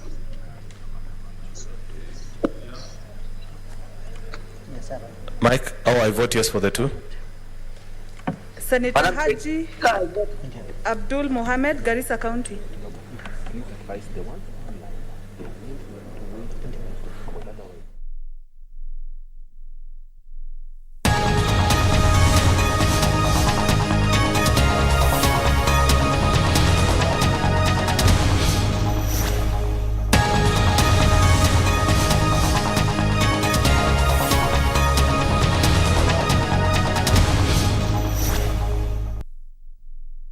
Can negotiate for 98%, well and good, because sometimes their song is better or their art is better than any other, and they cannot all be uniform. So I support 100%. Honorable Losotsi. Madam Speaker, I want to differ with my friend John Kiari on the basis from a technical point of view. You know, this the work of the artist is being maintained on a platform. For example, Safaricom platform. There is a running cost of maintaining that technology and the infrastructure. So when we talk about 52%, at least 52%, I think that will be a problem. I think I agree with the amendments by the committee and the Honorable Wanga. But when we put the word at least, then you get to a point where even the providers of that service, they get to a point where they say, okay, if we are not making revenue, we altogether do away with this infrastructure. So we need to be very careful so that we don't bring a legislation that is going to kill businesses. So for me, I do not want to agree with the Honorable Kiari on that basis, that this particular platform is maintained by either Airtel or Safaricom. They have employed people, they have an infrastructure, and they have running costs. Will those costs be covered if we increase the share to 70% or 80%? So, and that's the bigger picture in this. I'm sure the committee was wise in giving 52% because that was based on the presentation by stakeholders. But if you increase it, then you get into major challenges. At least. Could we have the chair make a clarification? The vice chair, that is. Chair, thank you. Thank you very much. Just for purposes of clarity, the proposal by Honorable Wanga did set the percentage to the artists at 52%. Of course, indeed, during the public participation, there were issues as to whether we need to prescribe pricing in statute or we wait to do it in regulation. But what Honorable Sotsi is talking about is that when you say 52% of the revenue, goes to the artist, but Honorable Kiari is saying not less than 52%. Maybe the thing we need to debate a bit further is, what if that figure for 1 shilling and 50 cents comes lower? Because, you know, the industry as technology advances, I mean, SMSs used to be 10 shillings, today they're 150. When we say not less than, what if that figure eventually comes to 50 cents? Then you say not less than. But either way, even if we leave it at 52%, I don't think that there would be any harm. There wouldn't be any harm in actual sense. So even as it's set out at 52%, it's still just as okay. Member Fomboni.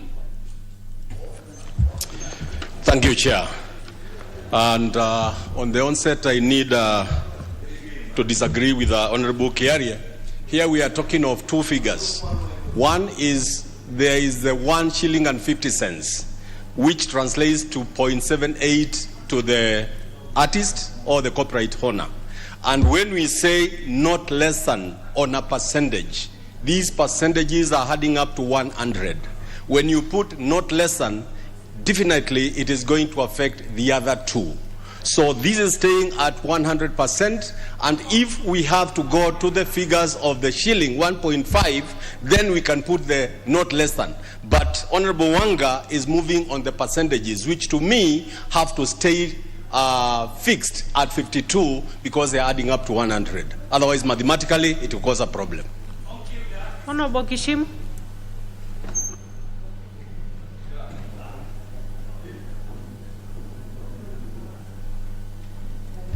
Thank you, Madam Chair. I think the percentages that have been given in the amendments were based on the current circumstances after the committee probably engaged all the stakeholders. But these circumstances are bound to change, Madam Chair. And we cannot limit the artist to whatever has been agreed at this particular time. Even if the other figures will be affected. Some of these are big wigs like service providers like Safaricom. We should be mindful of the person who is also giving them business to negotiate for more. That is why I'm here, Chair, to support that amendment by Honorable Kiarie, and the artists should be the biggest beneficiaries in all this deal.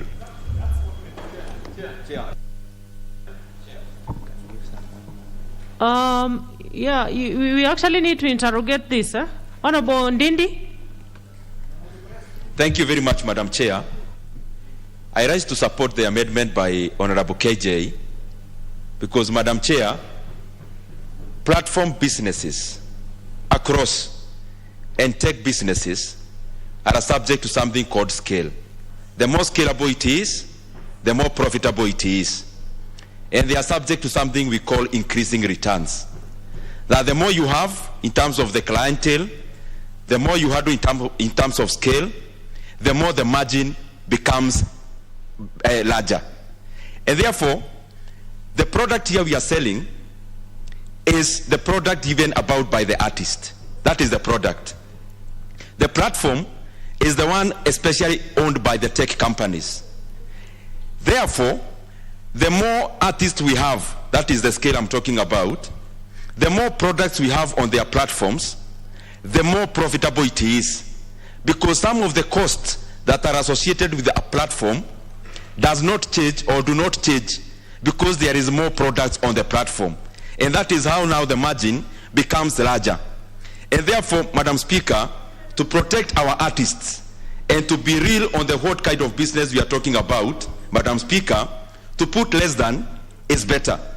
The other side, Madam Speaker, in terms of arguing the case of tech, commodity business like agriculture are subject to something we call decreasing returns. The more you go about the business, or for you to produce the next product, you spend more cost than the previous. But on the platform business, the more you have, the next product that you produce on the platform costs less, Madam Speaker, because most of the costs are static. When you talk about Safaricom, their masts are the same, Madam Speaker. Their CEO is the same. Their employees are more or less the same. And therefore, the more you increase on the platform does not actually affect their costs in terms of rising. And therefore, Madam Speaker, not putting a static figure is better than putting a moving figure, because scale means more margin. More margin then, Madam Speaker, should be shared among who? Do we leave the entire margin to the platform owner, or that can be distributed so that it is passed actually the talent beneath for them to actually increase more business? I hope I'm making sense. I support. Honorable members, and I think I'll refer, the member from Boni has raised an issue which the mover of the amendment, Honorable Kiarie, you need to internalize. And then it's with regards to the percentages, because if we say not less than 52, they go beyond 100%. No, Madam. So, Honorable Kiarie, let's give Honorable Kiarie to make all of us understand. Thank you very much, Madam Speaker. And I need to reiterate this again, that the artists and copyright holders, after we pass this bill, will have to go back and negotiate contracts. Contracts that carry copyright matters are negotiated, Madam Speaker. What I am attempting to do is give enough leeway for the artists as they go to negotiate to have enough maneuver space within what we are providing. Madam Speaker, remember again, we are putting this in a substantive law, the Mother Act, the copyright law, and we go into a law and put static figures, not even static, an absolute figure, Madam Speaker. And a good example was given by the Honorable Sankok. When it comes to division of revenue, there is a reason why it is put at not less than.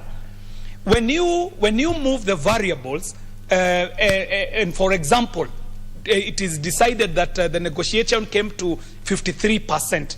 Madam Speaker, that money is negotiated depending on the case that is on the table at that point. So much so that in every negotiation, it will not be the artist losing as it has always been. We want to make sure that we are protecting these vulnerable artists against the big telcos that run these platforms, Madam Speaker. And you being a lawyer, Madam Speaker, I know you have worked on contract law, that whenever you are dealing with two parties, your business as the person making the law is to protect the weaker party.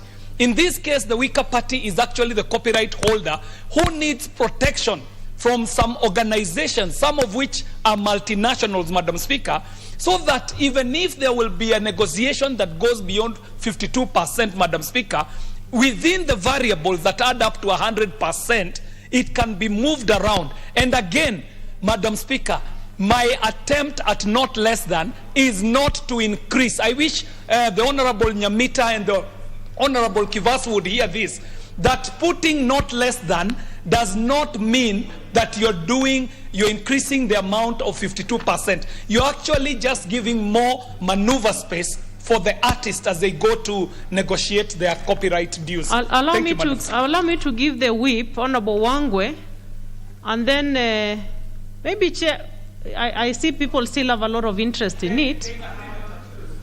Thank you, Honorable Speaker. And honorable members, please note that we are not debating. We are in committee. So please just be straight to the point so that we can have other people ventilate on it. I wish to support the amendment by Honorable Kiarie.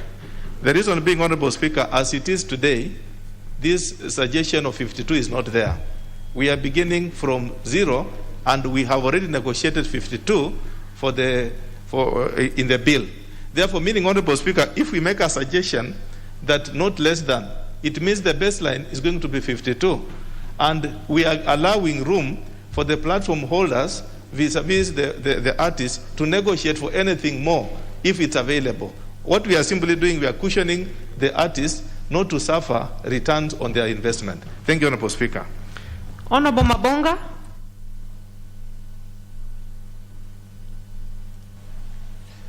Madam Speaker, I happen to sit in this ICT committee, and the argument or the amendments that have been brought forward by Honorable Kiari is something probably that we did not capture during our discussions.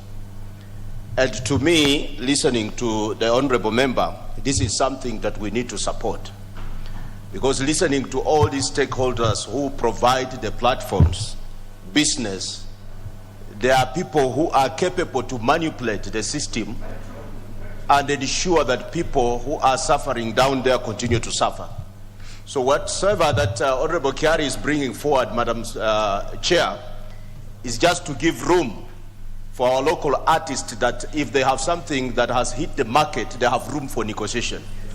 I don't find any problem with my colleagues actually accepting this kind of amendment, because we are here to protect our fellow colleagues outside there who are struggling. In business, you cannot make somebody to be static, that he cannot have any room to negotiate for business. We are not increasing. We are only saying this is the baseline, this is where we begin, and if there will be any changes in terms of percentage that will hit up to 100, is something that we can still come back and work on it. But let's protect those ones who are at the lowest, who are suffering at the moment. I support the amendment. So, Honorable Ndindi, let's have Honorable Wanga first. She has had her hand up for a long time. And then we can put it to the vote. I think we've deliberated on it for quite some time. Thank you, Chair. I just wanted to add my voice in supporting Honorable KJ, because he raised this matter when we made the presentation to the committee. And I even at that point agreed with him. And the other thing that encouraged me was when Safaricom came, for example, and said, this, technology and the way it evolves in such a way that the prices even get lower as the day goes by. So if the technology prices goes lower, the artist is not tied to 52%. The artist can add to 55, 60 as the technology prices goes lower by the day. So I support Honorable KJ. Honorable Ndindi. Chair, maybe to help even the member for Boni and the committee, in terms of adding up to 100%, now that we are proposing not less than 52%, I think therefore then we need, or the committee needs to look at the semantics on the other end. Instead of leaving static figures, then they can use a language like not more than. In terms of the platform holder, the other 48%, instead of leaving it at 48%, then we can add not more than 48%, so that whatever direction you take, it balances at 100%. Okay, finally the chair, and then we can... Chair, I think mathematically there is no challenge with Honorable Kiari's amendment, because what it refers to is just a figure not less than. And it only allows that then that figure is the one that can be able to move from one point to the others, but whereas the others will remain static. Number two is that the figures we are talking about are net of taxes. So should we have a variation in taxes in subsequent finance bills or any other legislation that comes up across, these are not going to be affected because it's net of taxes. So I think we can, just so that we can move, we can put it to question and we can carry it. We support Honorable Kiari. Honorable members, allow me to put the question, which is that clause 3 be further amended as proposed by the Honorable John Kiari. Will as many as of that opinion say aye?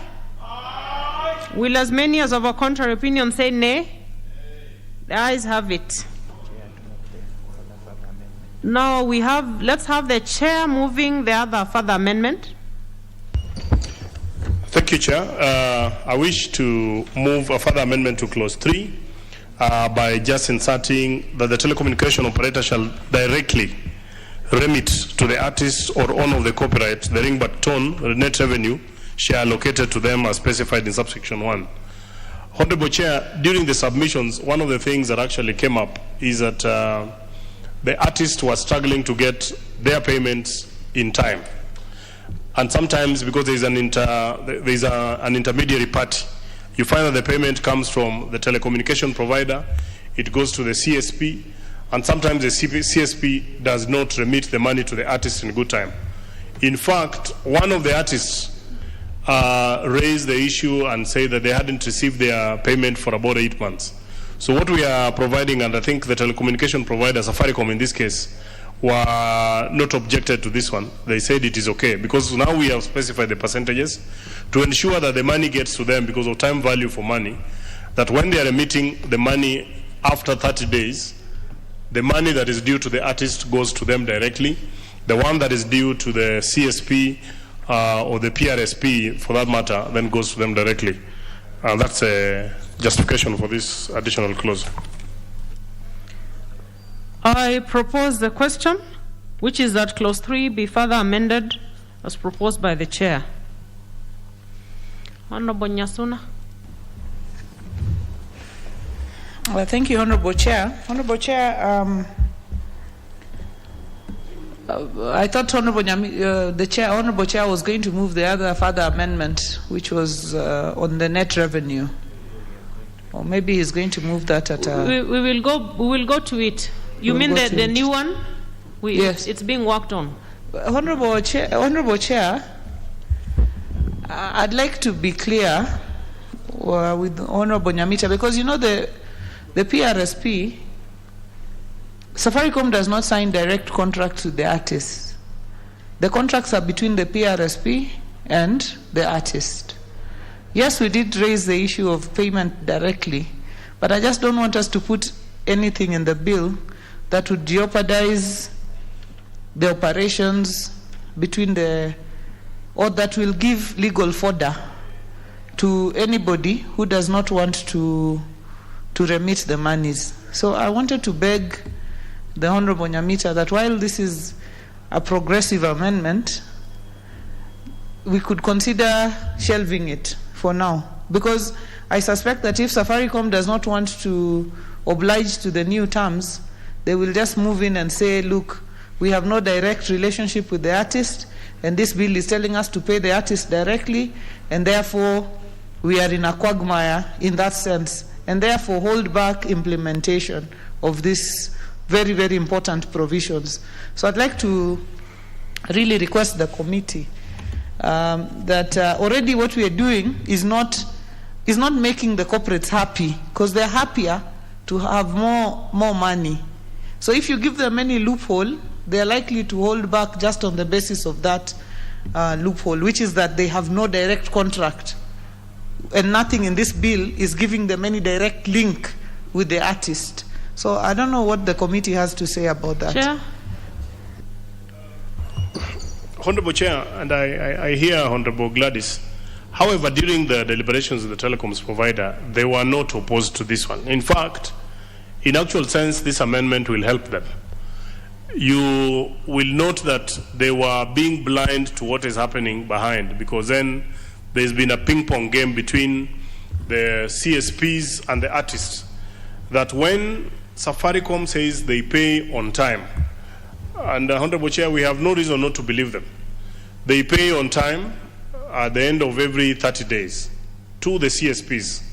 But the CSPs, and this was actually raised by the artist, that the CSPs have introduced certain things before the payment takes place. They've introduced another platform where they're saying, okay, you need to have a wallet, or we can give you money in advance. Then they become Shylocks in the course of it all. And the artists themselves submitted and said they are okay when the money is being paid to them directly. So in actual sense, Honorable Gladys, this will also go a long way in helping us standardize the contract. Because you remember, one of the things that was there is that we did have about 3 PRSPs during the public participation.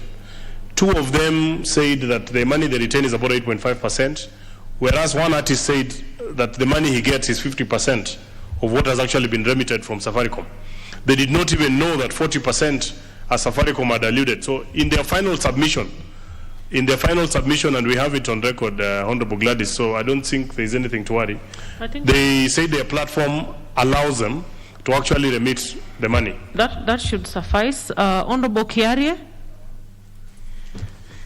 Madam Speaker, generally I would be inclined to the argument that is being brought forth by the chairperson of Finance, Honorable Gladys Wanga, if it was an ordinary situation, Madam Speaker. But the situation that brings us here is an extraordinary situation. Madam Speaker, The person we are trying to protect here is the artist. The artist reported to the committee that they're having a big problem with the collection entities, the CBOs and the PRSPs and so on, because there is a lot of money politics within these CBOs, Madam Speaker, that if asked, the artists would gladly want to collect their monies directly from the platform owners so that we reduce the broken telephone that is between the platform owner and the artists. So, Madam Speaker, I do rise to support this amendment, and I do pray that the House goes through with it, because, Madam Speaker, the artists are given an opportunity to go through a CBO or to go directly. They would choose to go directly to the platform giver. But, Madam Speaker, also let us remind ourselves that Skiza Tunes is a very small percentage of the industry. A very small industry, because it reduces it down to a musician, and a musician who is making certain kind of music. So we have to see every amendment in the larger scheme of things, and as such, I would not want to postpone this amendment as is proposed by Madam Gladys Wanga. I would wish that it would be implemented together with the amendments that we are doing today. Thank you very much, Madam Chair. Let's proceed to put the question, which is that clause 3 be further amended as proposed by the chair. Will as many as of that opinion say aye? Will as many as of a contrary opinion say nay? The ayes have it. Chair, now you can do the final one. Thank you, Chair. I will move the final further amendment to this clause. And it is actually the amendment we discussed earlier. That clause 3 be further amended in the proposed new section 30C by deleting the words net revenue and substituting therefore the words revenue net of taxes. I think this is basically just to bring clarity to what we essentially mean by saying that the money to be divided is the whole figure net of taxes. So the net revenue to mean net of taxes. So we're just clarity, really, nothing else. All right. I propose the question, which is that clause 3 be further amended as proposed by the chair. I think this one should be clear. Honorable Oundo, I thought you had debated this for some time. Yeah, Chair, fine. I know it's a matter of semantics or it's a matter of tidying up, but in my limited understanding of accounting, I always believe net revenue, essential net revenue. Because when even sharing profits from a company point of view, profits are based on net revenue after expenses and taxation. So unless that meaning has changed, then whichever way we carry. You're proposing? What are you proposing? I'm saying we change. I don't see actually the difference between what is here and what's being proposed here, because net revenue simply means net revenue, revenue less all the expenses, and tax is normally taken as net expense. So unless there's a very good explanation why the semantic, why the change of the words, probably the chair could further explain so that most of us can understand what it's all about. In any case, Dr. McCall Mool is here, who probably understands better, he could further explain. Thank you. You know, the chair had already said that much, and he seemed to have been pushed to change it. Chair.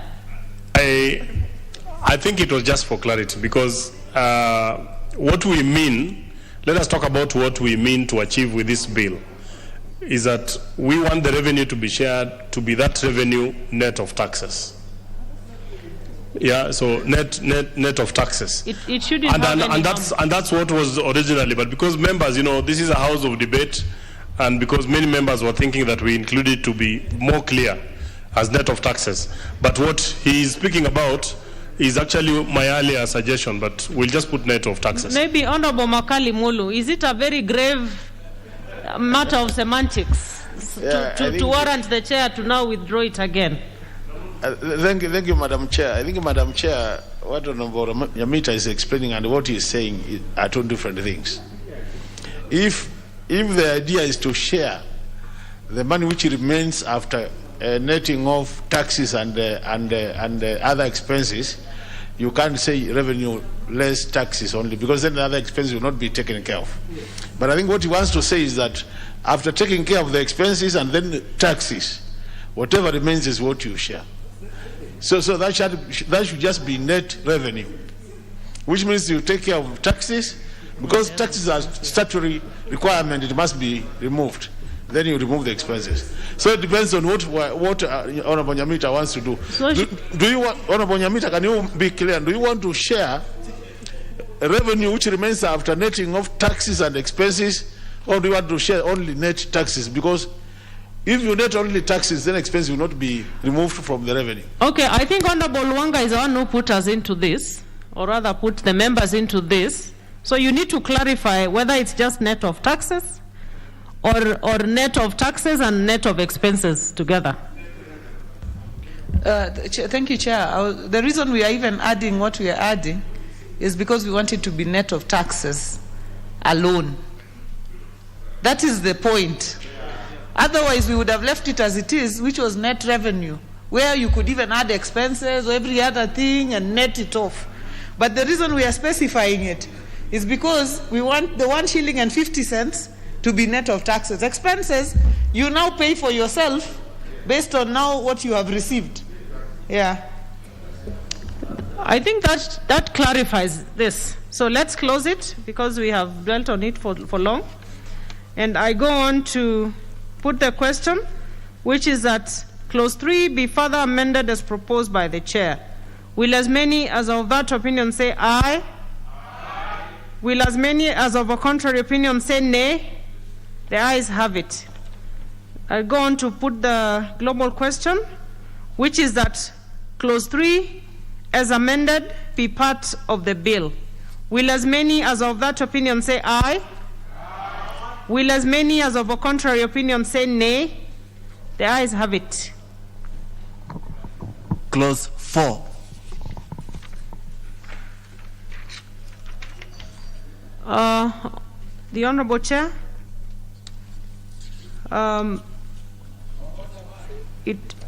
there's a proposed amendment, so I propose the question, which is that clause 4 be part of the bill. The Chair, you can go ahead to move.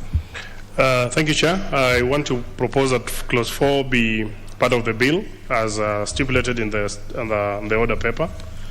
And the proposed amendment seeks to amend clause 4. You need to put it in the right perspective. You are proposing amendment as per the order paper. Chair, that the bill be amended by deleting clause 4 and substituting therefore the following new clause as stipulated in the order paper. And the justification for the same, the proposed amendment seeks to amend clause 4 to insert the proposed new sections immediately after section 22A of the Act for logical flow. Section 22A, Chair, provides for the registrar of copyright works. Therefore, the provisions are better placed after section 22A. The proposed new section 22B seeks to establish the National Rights Registry. The proposed section 22C provides for the functions of the registry, and 22D provides for the voluntary registration on the registry. Thank you, Chair. I propose a question, which is that clause 4 be amended as proposed by the Chair. Honorable Kiari. Madam Chair, I'll be very brief. I know the Honorable Sankok is in a hurry, but for the artists in this country, this is extremely important, what we are doing today. Madam Speaker, it was last year but one during the height of COVID, that His Excellency the President offered 100 million Kenya shillings to be given to artists during the pandemic. The problem in the industry at that time was, how do you identify an artist? Who is defined as an artist? Who is a copyright holder? So, Madam Speaker, one of the greatest things the 12th Parliament is ever going to do is to bequeath a registry to this industry so that we can be able to identify who these artists are, what their rights are, and how their rights can be protected even by government. So, Madam Speaker, I do stand to support this inclusion of the formation of a registry that will identify the artists in this country. Thank you very much, Madam Speaker. Honorable Wanga. Thank you, Honorable Chair. In addition to what Honorable KJ has said, which is the importance of the registry, I think I want to support what the committee is doing, which is to give this amendment a home in the right place in the bill. So they are moving it from 34 and taking it to 22, which is where it actually belongs. So that I support. I will go on to put the question, which is that clause 4 be amended as proposed by the chair. Will as many as of that opinion say aye? Will as many as of a contrary opinion say nay? The ayes have it. I go on to put the question that clause 4 as amended be part of the bill. Will as many as of that opinion say aye? Will as many as of a contrary opinion say nay? The ayes have it. Clause 5. I propose the question, which is that clause 5 be part of the bill.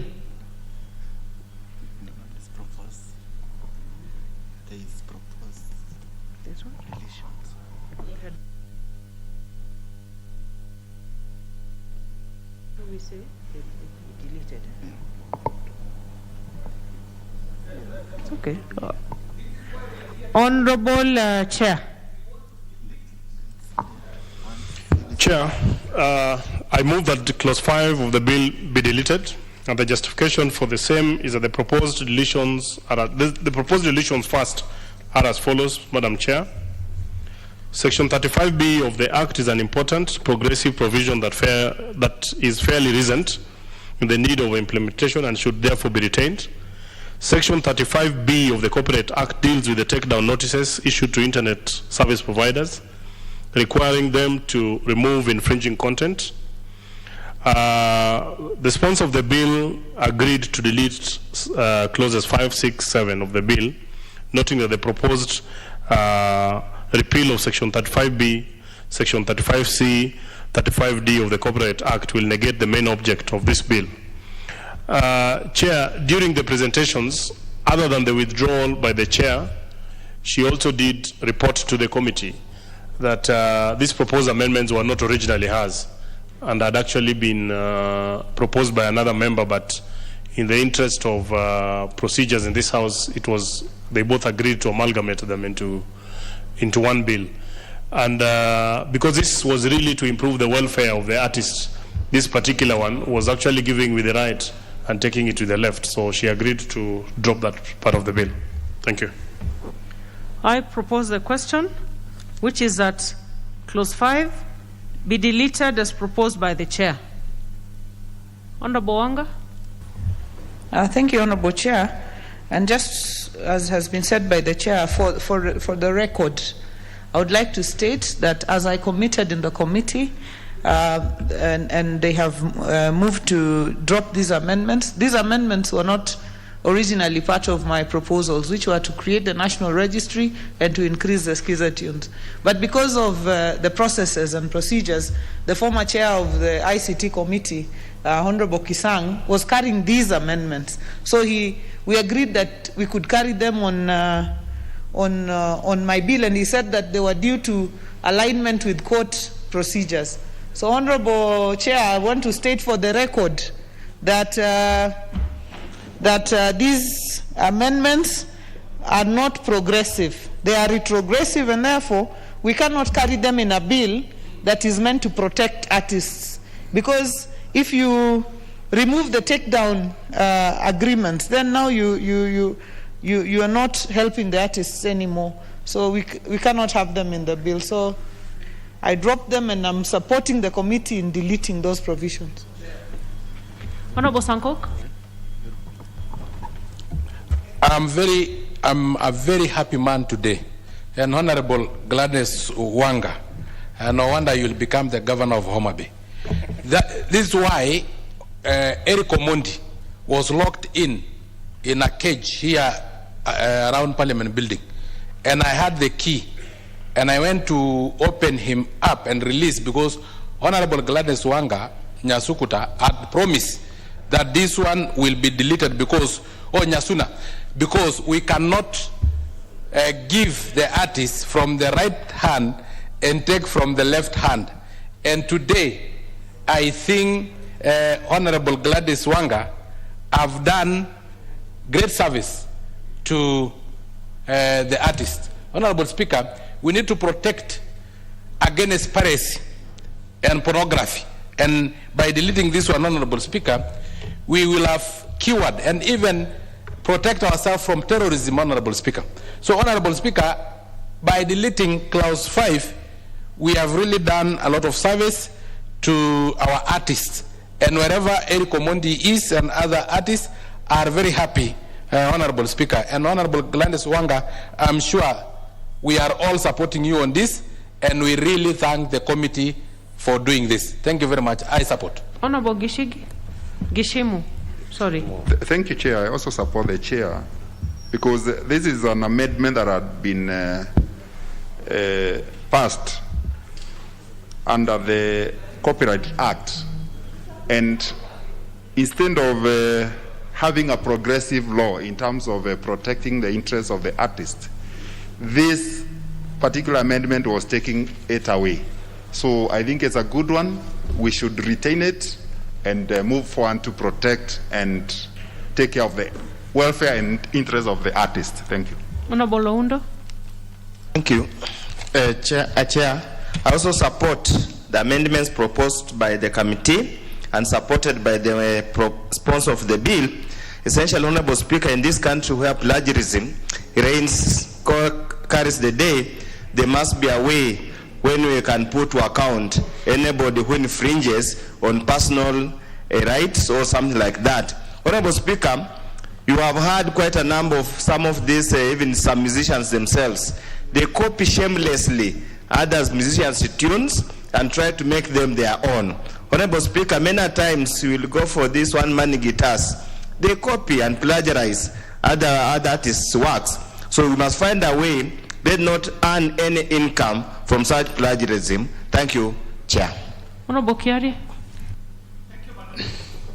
Thank you very much, Madam Chair. And I'm a happy man today. Let me thank the committee profusely. Let me thank the Honorable Gladys Wanga profusely. Anyone who's been attentive, they have seen the hue and cry in the industry for the last few weeks after the Honorable Gladys Wanga proposed to do away with Section 35. Madam Speaker, Section 35 of the Copyright Bill is actually a big win that was made by this House in 2018 when we were amending the copyright law. It was such a big win that Kenya was celebrated across the continent as having a very progressive copyright bill. Madam Speaker, if we would have done away with Section 35, we would have been doing a great disservice to the industry, Madam Speaker, because this is a section that protects works of art, protects copyrighted works, protects the copyright holder against piracy, but most importantly, Madam Speaker, in this day and age of technology, Section 35 has been allowing the takedown of offensive material. Offensive material, Madam Speaker, could actually be piracy, it could be plagiarism, it could be terrorism in the dark web. And Madam Speaker, think about Kenya today and the technology that even your children have today. They are going into places that even you yourself cannot go into, what they are calling the dark web. So, Madam Speaker, Section 35 protects against piracy, plagiarism, terrorism, child pornography, and all these matters. So I'm extremely happy to hear today the Honorable Gladys Wanga saying that she had a monkey on her back, but she didn't know who owned that monkey. I'm glad she has shut down the monkey, and today we will be happy to pass these amendment laws knowing that Section 35 shall not be touched. Madam Speaker, matters of copyright are sensitive, especially to the copyright holders, but must be protected by law, Madam Speaker. Thank you very much. You know, I can't help wondering, Honorable Kiari, as an artist, what you did with Ridiculous. Was it impersonation? Was it plagiarism? And if somebody did what you are doing, would it amount to plagiarism yet? Madam Speaker, Ridiculous was a make-believe satire comedy show. Everything that was put up on the show was extremely original. Great. Because we did not, when we imitate Madam Speaker, you're not imitating the Honorable Soipan. You're actually the artist becoming a new character. And to your question, the fate of Ridiculous, Madam Speaker, when I was in Ridiculous, for every shilling I made, the pirate made 4 shillings. Today, Soul Generation, Sauti Soul, the biggest artists as we speak today, are reporting to us that 80% of their revenues are actually lost to piracy. So, Madam Speaker, we cannot afford to lose Section 35 of the Copyright Amendment Bill of 2018. Thank you very much, I'm Madam. sure that is educative to most of us here. We can proceed, honorable members. I go on to put the question, which is that clause 5 be deleted as proposed by the chair. Will as many as of that opinion say aye? Aye. Will as many as of a contrary opinion say nay? The ayes have it. And with that, honorable members, the other amendments proposed by Honorable Wanga and Honorable Kiarie, they disappear with the success of this one by the chair. So we're going to put the question. No, I think it's done. It's done. It's done as it is. Clause 6. I propose the question that clause 6 be part of the bill. Honorable Chair. Thank you, Chair. And in the interest of time, I propose that clause 6 of the bill be deleted. And the justification is as I'd given for the previous clause. I don't know whether you want us to do this on clause 7 because it's the same reason. Then we just delete all of them, or we have to go by one by one. Yeah, just do 6 first. Yeah, the justification is actually the same, Madam Chair, that Section 35 of the Act is important and progressive, and that the sponsor of the bill largely said it was not part of our amendments, and she actually asked the committee that we drop it. Are you dropping or deleting? Deleting. Yeah, so we dropped the proposed amendment, so we deleted. Okay. Yeah. I propose the question, which is that clause 6 be deleted as proposed by the chair. I go on to put the question, which is that clause 6 be deleted as proposed by the chair. Will as many as of that opinion say aye? Aye. Will as many as of a contrary opinion say nay? The ayes have it. And the following proposed deletions by Honorable Wanga and Honorable Kiarie, they disappear with the success of the chairs. Next. Clause 7. I propose the question that clause 7 be part of the bill. Chair? Madam Chair, as in clause 6 above, I propose that clause 7 of the bill be deleted for justification given in the previous clause. Thank you, Chair. I propose the question that clause 7 be deleted as proposed by the chair. And I can go on to put the question, which is that clause 7 be deleted as proposed by the chair. Will as many as of that opinion say aye? Will as many as of a contrary opinion say nay? The ayes have it. And the ones by Honorable Wanga and Honorable John Kiarie suffer a natural death. Clause 8.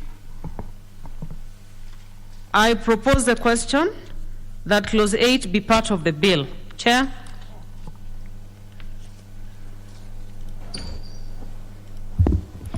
Madam Madam Chair, I wish to propose that the bill be amended by deleting clause 8 and substituting therefore the following new clause as stipulated in the order paper.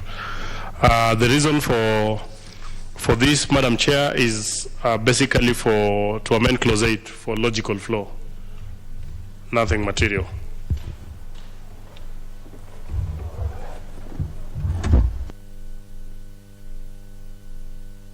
Have you finished, Chair? Okay. I propose a question that clause 8 be amended as proposed by the Chair. Honorable Wanga.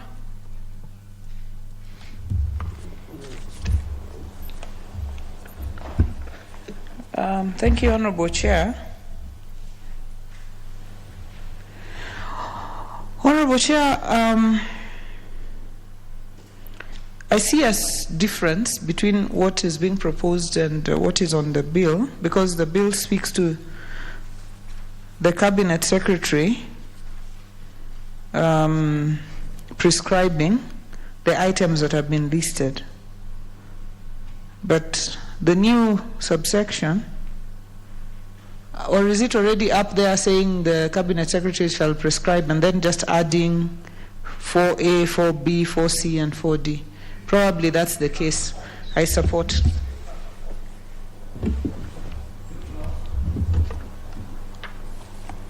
Come again, Honorable Wanga. Are you okay? Yes. I've seen where they're coming from, because this was a totally new area, but what they're doing is including it in an existing paragraph and starting from number 4, A, B, C, and D. So that's understood. Okay. I put the question, which is that clause 8 be amended as proposed by the Chair. Will as many as of that opinion say aye? Aye. Will as many as of a contrary opinion say nay? The ayes have it. And I go on to put the question that clause 8 as amended be part of the bill. Will as many as of that opinion say aye? Aye. Will as many as of a contrary opinion say nay? The ayes have it. Clause 2. I propose the question that clause 2 be part of the bill. Chairperson?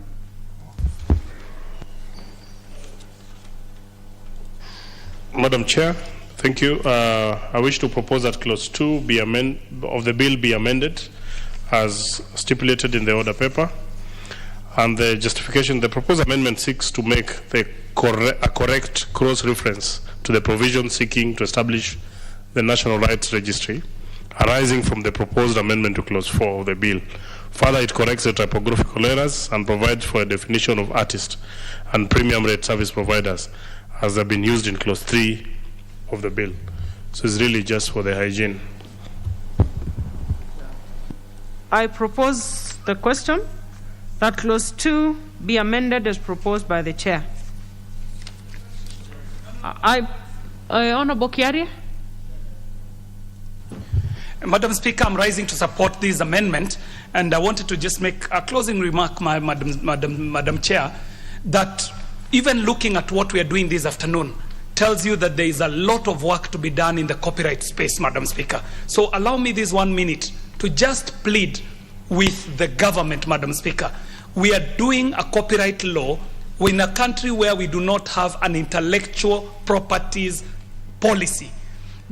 The ministry has been dragging its feet. It's now 60 years since independence, and we still don't have a substantive intellectual properties policy. In fact, in the right order of things, the copyright bill should actually have followed the intellectual properties policy. Secondly, Madam Speaker, the work that we have done in the life of this parliament on copyright has actually been patchwork. It is kiraka work. We just identify an area, put a kiraka. However, I know it is alive to the committee. I am no longer a member of that committee. I was fumigated, Madam Speaker.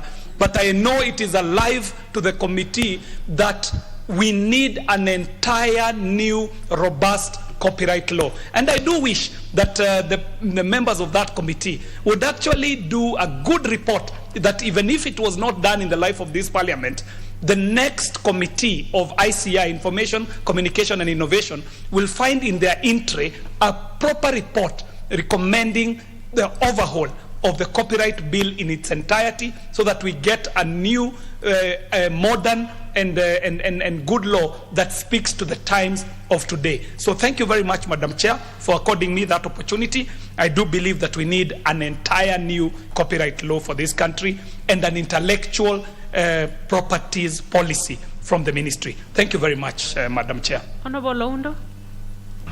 Madam Chair, this is a learning curve. I got interested in comedy when KJ started doing those ridiculous things of theirs. Whether it's ridiculous or a ridiculous, whatever it is, it's a learning curve. Now I can hear, I've learned a term here. Artist means a singer, a declaimer, whatever that means. I'll ask my son and my grandchildren to tell me what that is. But I want to echo his views that I want to say we have a bad habit in this country of doing patchwork instead of addressing the issues collectively and comprehensively.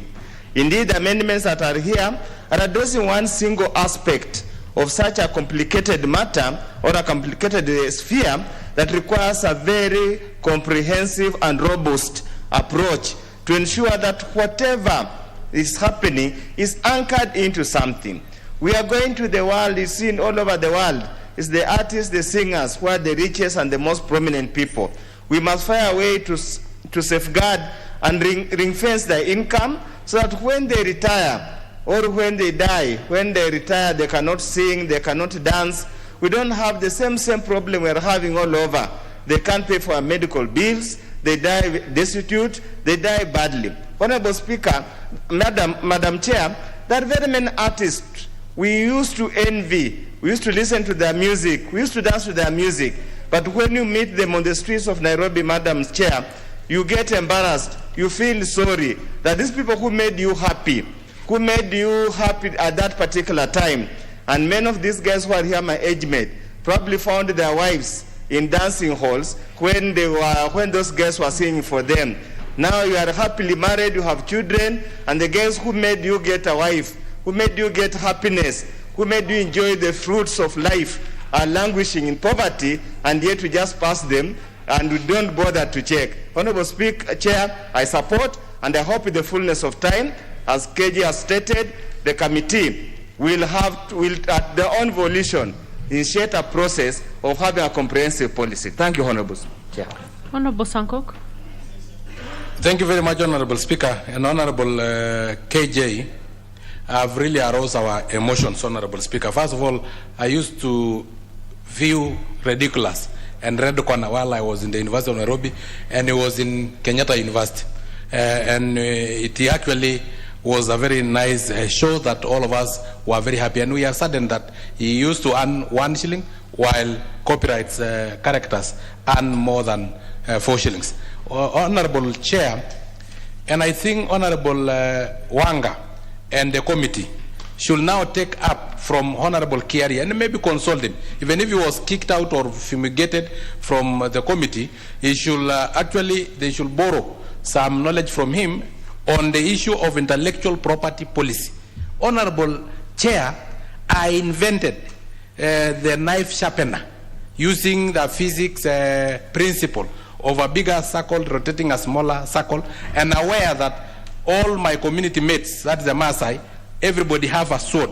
So while I was in the university, because my parents were not blessed enough to be able to pay my school fees, I decided to invent a knife sharpening machine, which I used to drive using one leg because my other leg is paralyzed. But unfortunately enough, you know, when Kenya copy exam, they copy even the name of the child they are copying from. So they copied even they drive using one leg, while actually they could drive it easily using right legs. In fact, I have seen some of them even driving the knife sharpener using the left leg.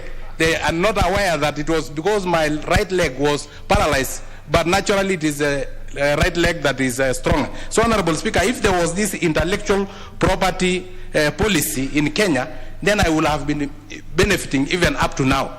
But people are sharpening knives everywhere. But although I benefited because the first day that machine costed me 1,000. Are you saying, Honorable Sankok, you invented that machine? Yes. That is taken round. Yes, but I didn't patent it. And it costed me 1,500 shillings, total cost of everything, Honorable Speaker. But when I went to Masaila and everybody had a sword, so I actually sharpened so many swords. I made almost 20,000 at the first day. 20 shillings was full. I had a bucket full of 20 shillings. Honorable Speaker, there are artists in this country who can invent, who can really earn from their sweat, Honorable Speaker, but we are not protecting them as a house. So let the committee also follow up on what Honorable KJ said on intellectual property policy. Thank you for giving me that opportunity. Dr. Makali. Yeah, thank you, Honorable Speaker, for this opportunity. Honorable Speakers, I join my colleagues to celebrate these amendments, hoping that they will become law. I think what we need to note, and KJ should listen to me on this. The space where these artists operate, most of them are celebrities. And the space they operate is like what we call Mombasa Raha. I think it's important, KJ, since you seem to be very keen on this, and I want to thank you, that you also put a bit of training to some of these guys. When they are active, they forget that they will hedge so that they can perform whatever they do. And most of them just kick up their resources up and down. So when they retire, they get what Dr. Udo is saying. You meet them in the streets, they are miserable. So I think we also need to do a bit of capacity building so that when they are at their peak, then we train them on investment opportunities and we train on simple bookkeeping so that they can make money which will then sustain them when they're no longer active in those areas they operate. Thank you, Honorable Speaker. Right, we can proceed to put the question, which is that Clause 2 be amended as proposed by the Chair. Will as many as of that opinion say aye? Aye. Will as many as of a contrary opinion say nay? The ayes have it. I go on to put the question that Clause 2 as amended be part of the bill. Will as many as of that opinion say aye? Aye. Will as many as of a contrary opinion say nay? The ayes have it. Title. I propose the question that the title be the title of the bill. And I go on to put the question that the title be the title of the bill. Will as many as of that opinion say aye? Aye. Will as many as of a contrary opinion say nay? The ayes have it. Clause 1. I propose the question that Clause 1 be part of the bill. And I go on to put the question that Clause 1 be part of the bill. Will as many as of that opinion say aye? Aye. Will as many as of a contrary opinion say nay? The ayes have it.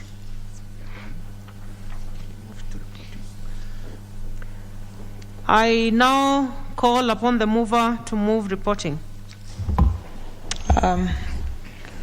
Thank you, Honorable Chair. We are freezing in here. I just don't know what to do. We are going to just be sick. It's really cold. Honorable Chairperson, I beg to move that the committee do report to the House its consideration of the Copyright Amendment Bill, National Assembly Bill number 44 of 2021, and its approval thereof with amendments.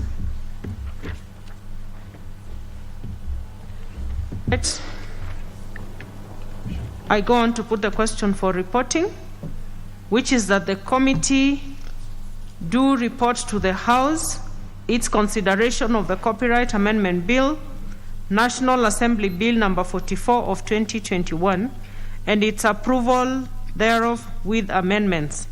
Will as many as of that opinion say aye? Aye. Will as many as of a contrary opinion say nay? The ayes have it.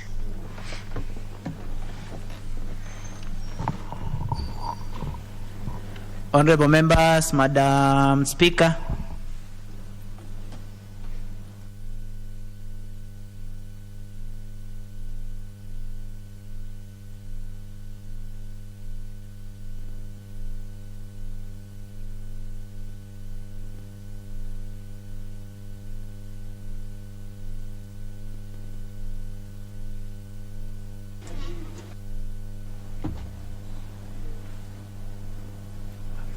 I call upon the chair to report to the House.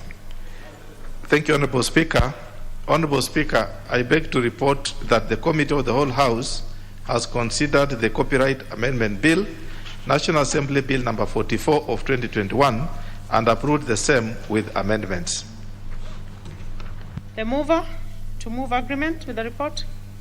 Honorable Speaker, I beg to move that the House do agree with the committee in the said report, and I ask Honorable Geshimo to second the motion for agreement with the report of Committee of the Whole House. Honorable Geshimo. Madam Speaker, I do second.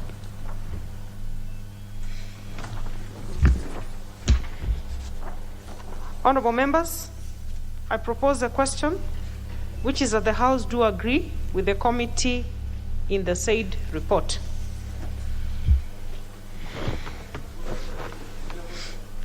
All right, we will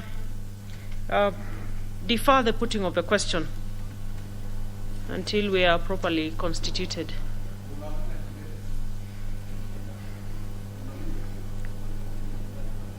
And I think this was a very good committee of the whole House to run. It's been a while since we had such harmony and cohesion in committees of the whole House. So members, very well done. Very well done, members. Next order.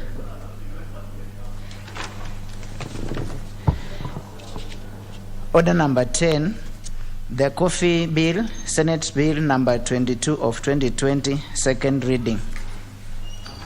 Chairperson, Committee on Agriculture.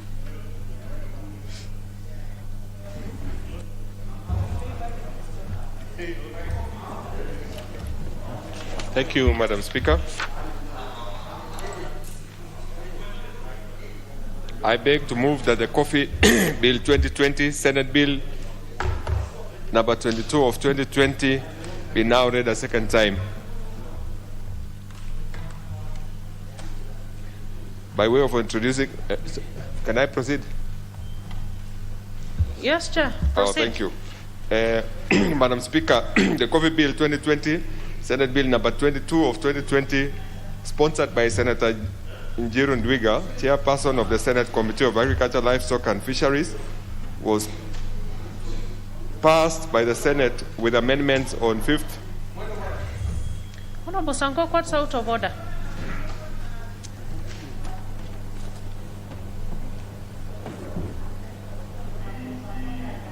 Thank you very much, Honorable Speaker. Looking at the House, we are not properly constituted to transact any business. I think this guy should be chucked out of this House. Are you raising the question of quorum or? Yeah, I'm saying we are not properly considered, so we don't have quorum in this House, so we cannot transact any business. Which standing order? The standing orders that you know. Which standing order? Honorable The one that you know. Order. Which standing order? The one that you know. I order for the quorum bell to be rung for 10 minutes.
tukatengeneza hili adjournment.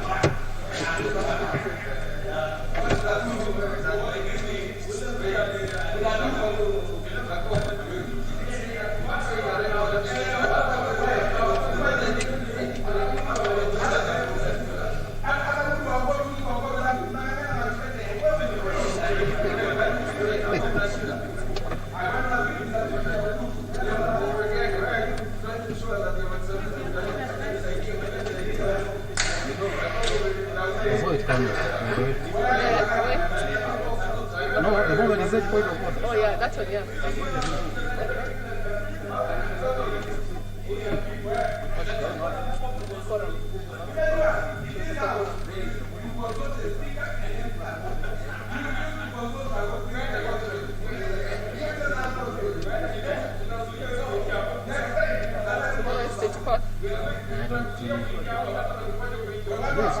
Tomorrow is 24.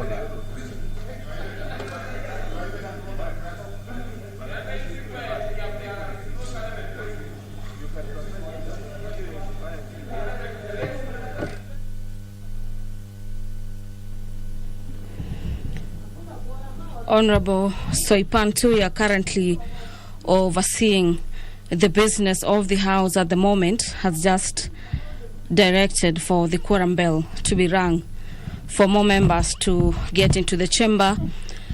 The House was debating the Copyright Amendment Bill before the issue of quorum was raised by a nominated Member of Parliament, David Ole Sankok.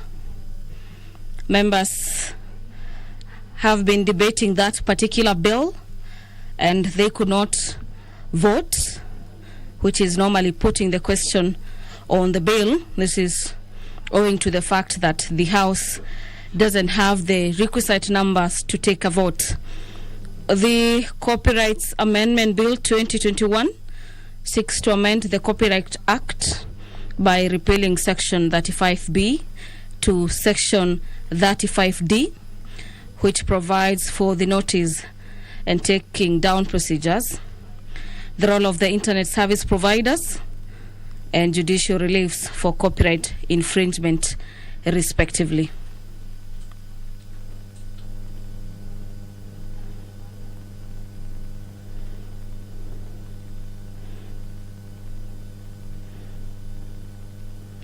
This has been a session where members of Parliament at the committee stage have been making their input into regards the Copyright Amendment Bill 2021 and the debate on that particular bill has been completed, and what was remaining is the question to be put for members of Parliament to vote on the amendments into that particular bill. And so, owing to the fact that the House doesn't have the requisite quorum, and pursuant to Standing Orders number 35, the first chair of the Speaker's panel, that is being Honorable Soipan Tuya, and who is currently presiding over the debate in the National Assembly at the moment, directing that the quorum bell be rung to allow for more members access the chambers and to see if the House will be able to take the vote on that particular bill. The Copyright Amendment Bill seeks to provide for a fair formula of sharing revenue from ringback tunes between the artists, copyright holders, and telecommunication companies. The bill by Honorable Gladys Wanga also provides that the artists should get a greater share of revenue at 50%. Order, members, take your seats.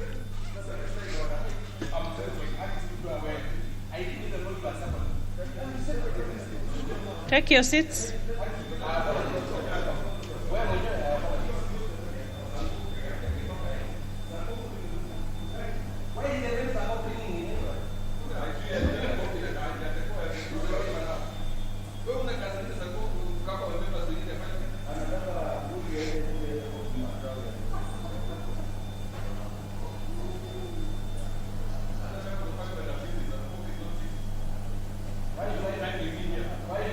Other members, take your seats. Honorable members, unfortunately we cannot proceed because of the constitution of the House. So we have to adjourn.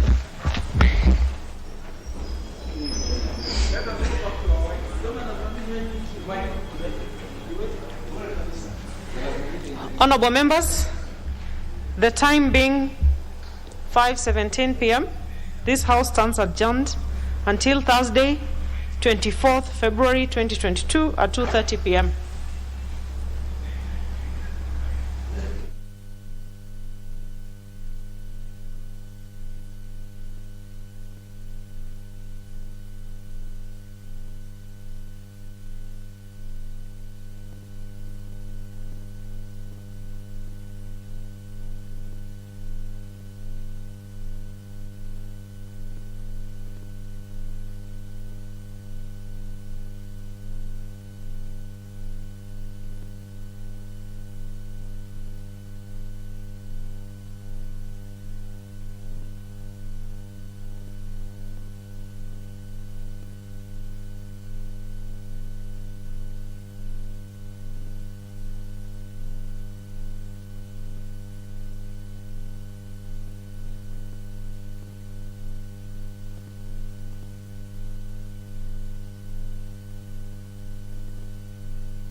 The line. Jenny's my best friend. My parents treat her as their daughter. How could you be so cruel to us? My first love and my one and only love. Why are you so mean? Stop being so demanding. Wow. This must be too good to be true for you. I've told you before. I will never allow you to take my position. Things didn't work out between us, so let's just let it go. Let's break up peacefully.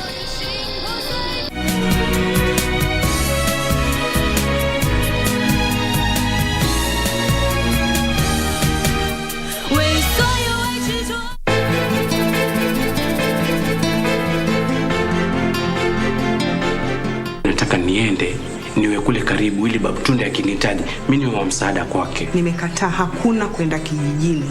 Wewe Tunde akuhusu nini wewe? Tunde babangu mimi. Kwa hivyo pia unaona nilifanya makosa. Hana haja na sisi.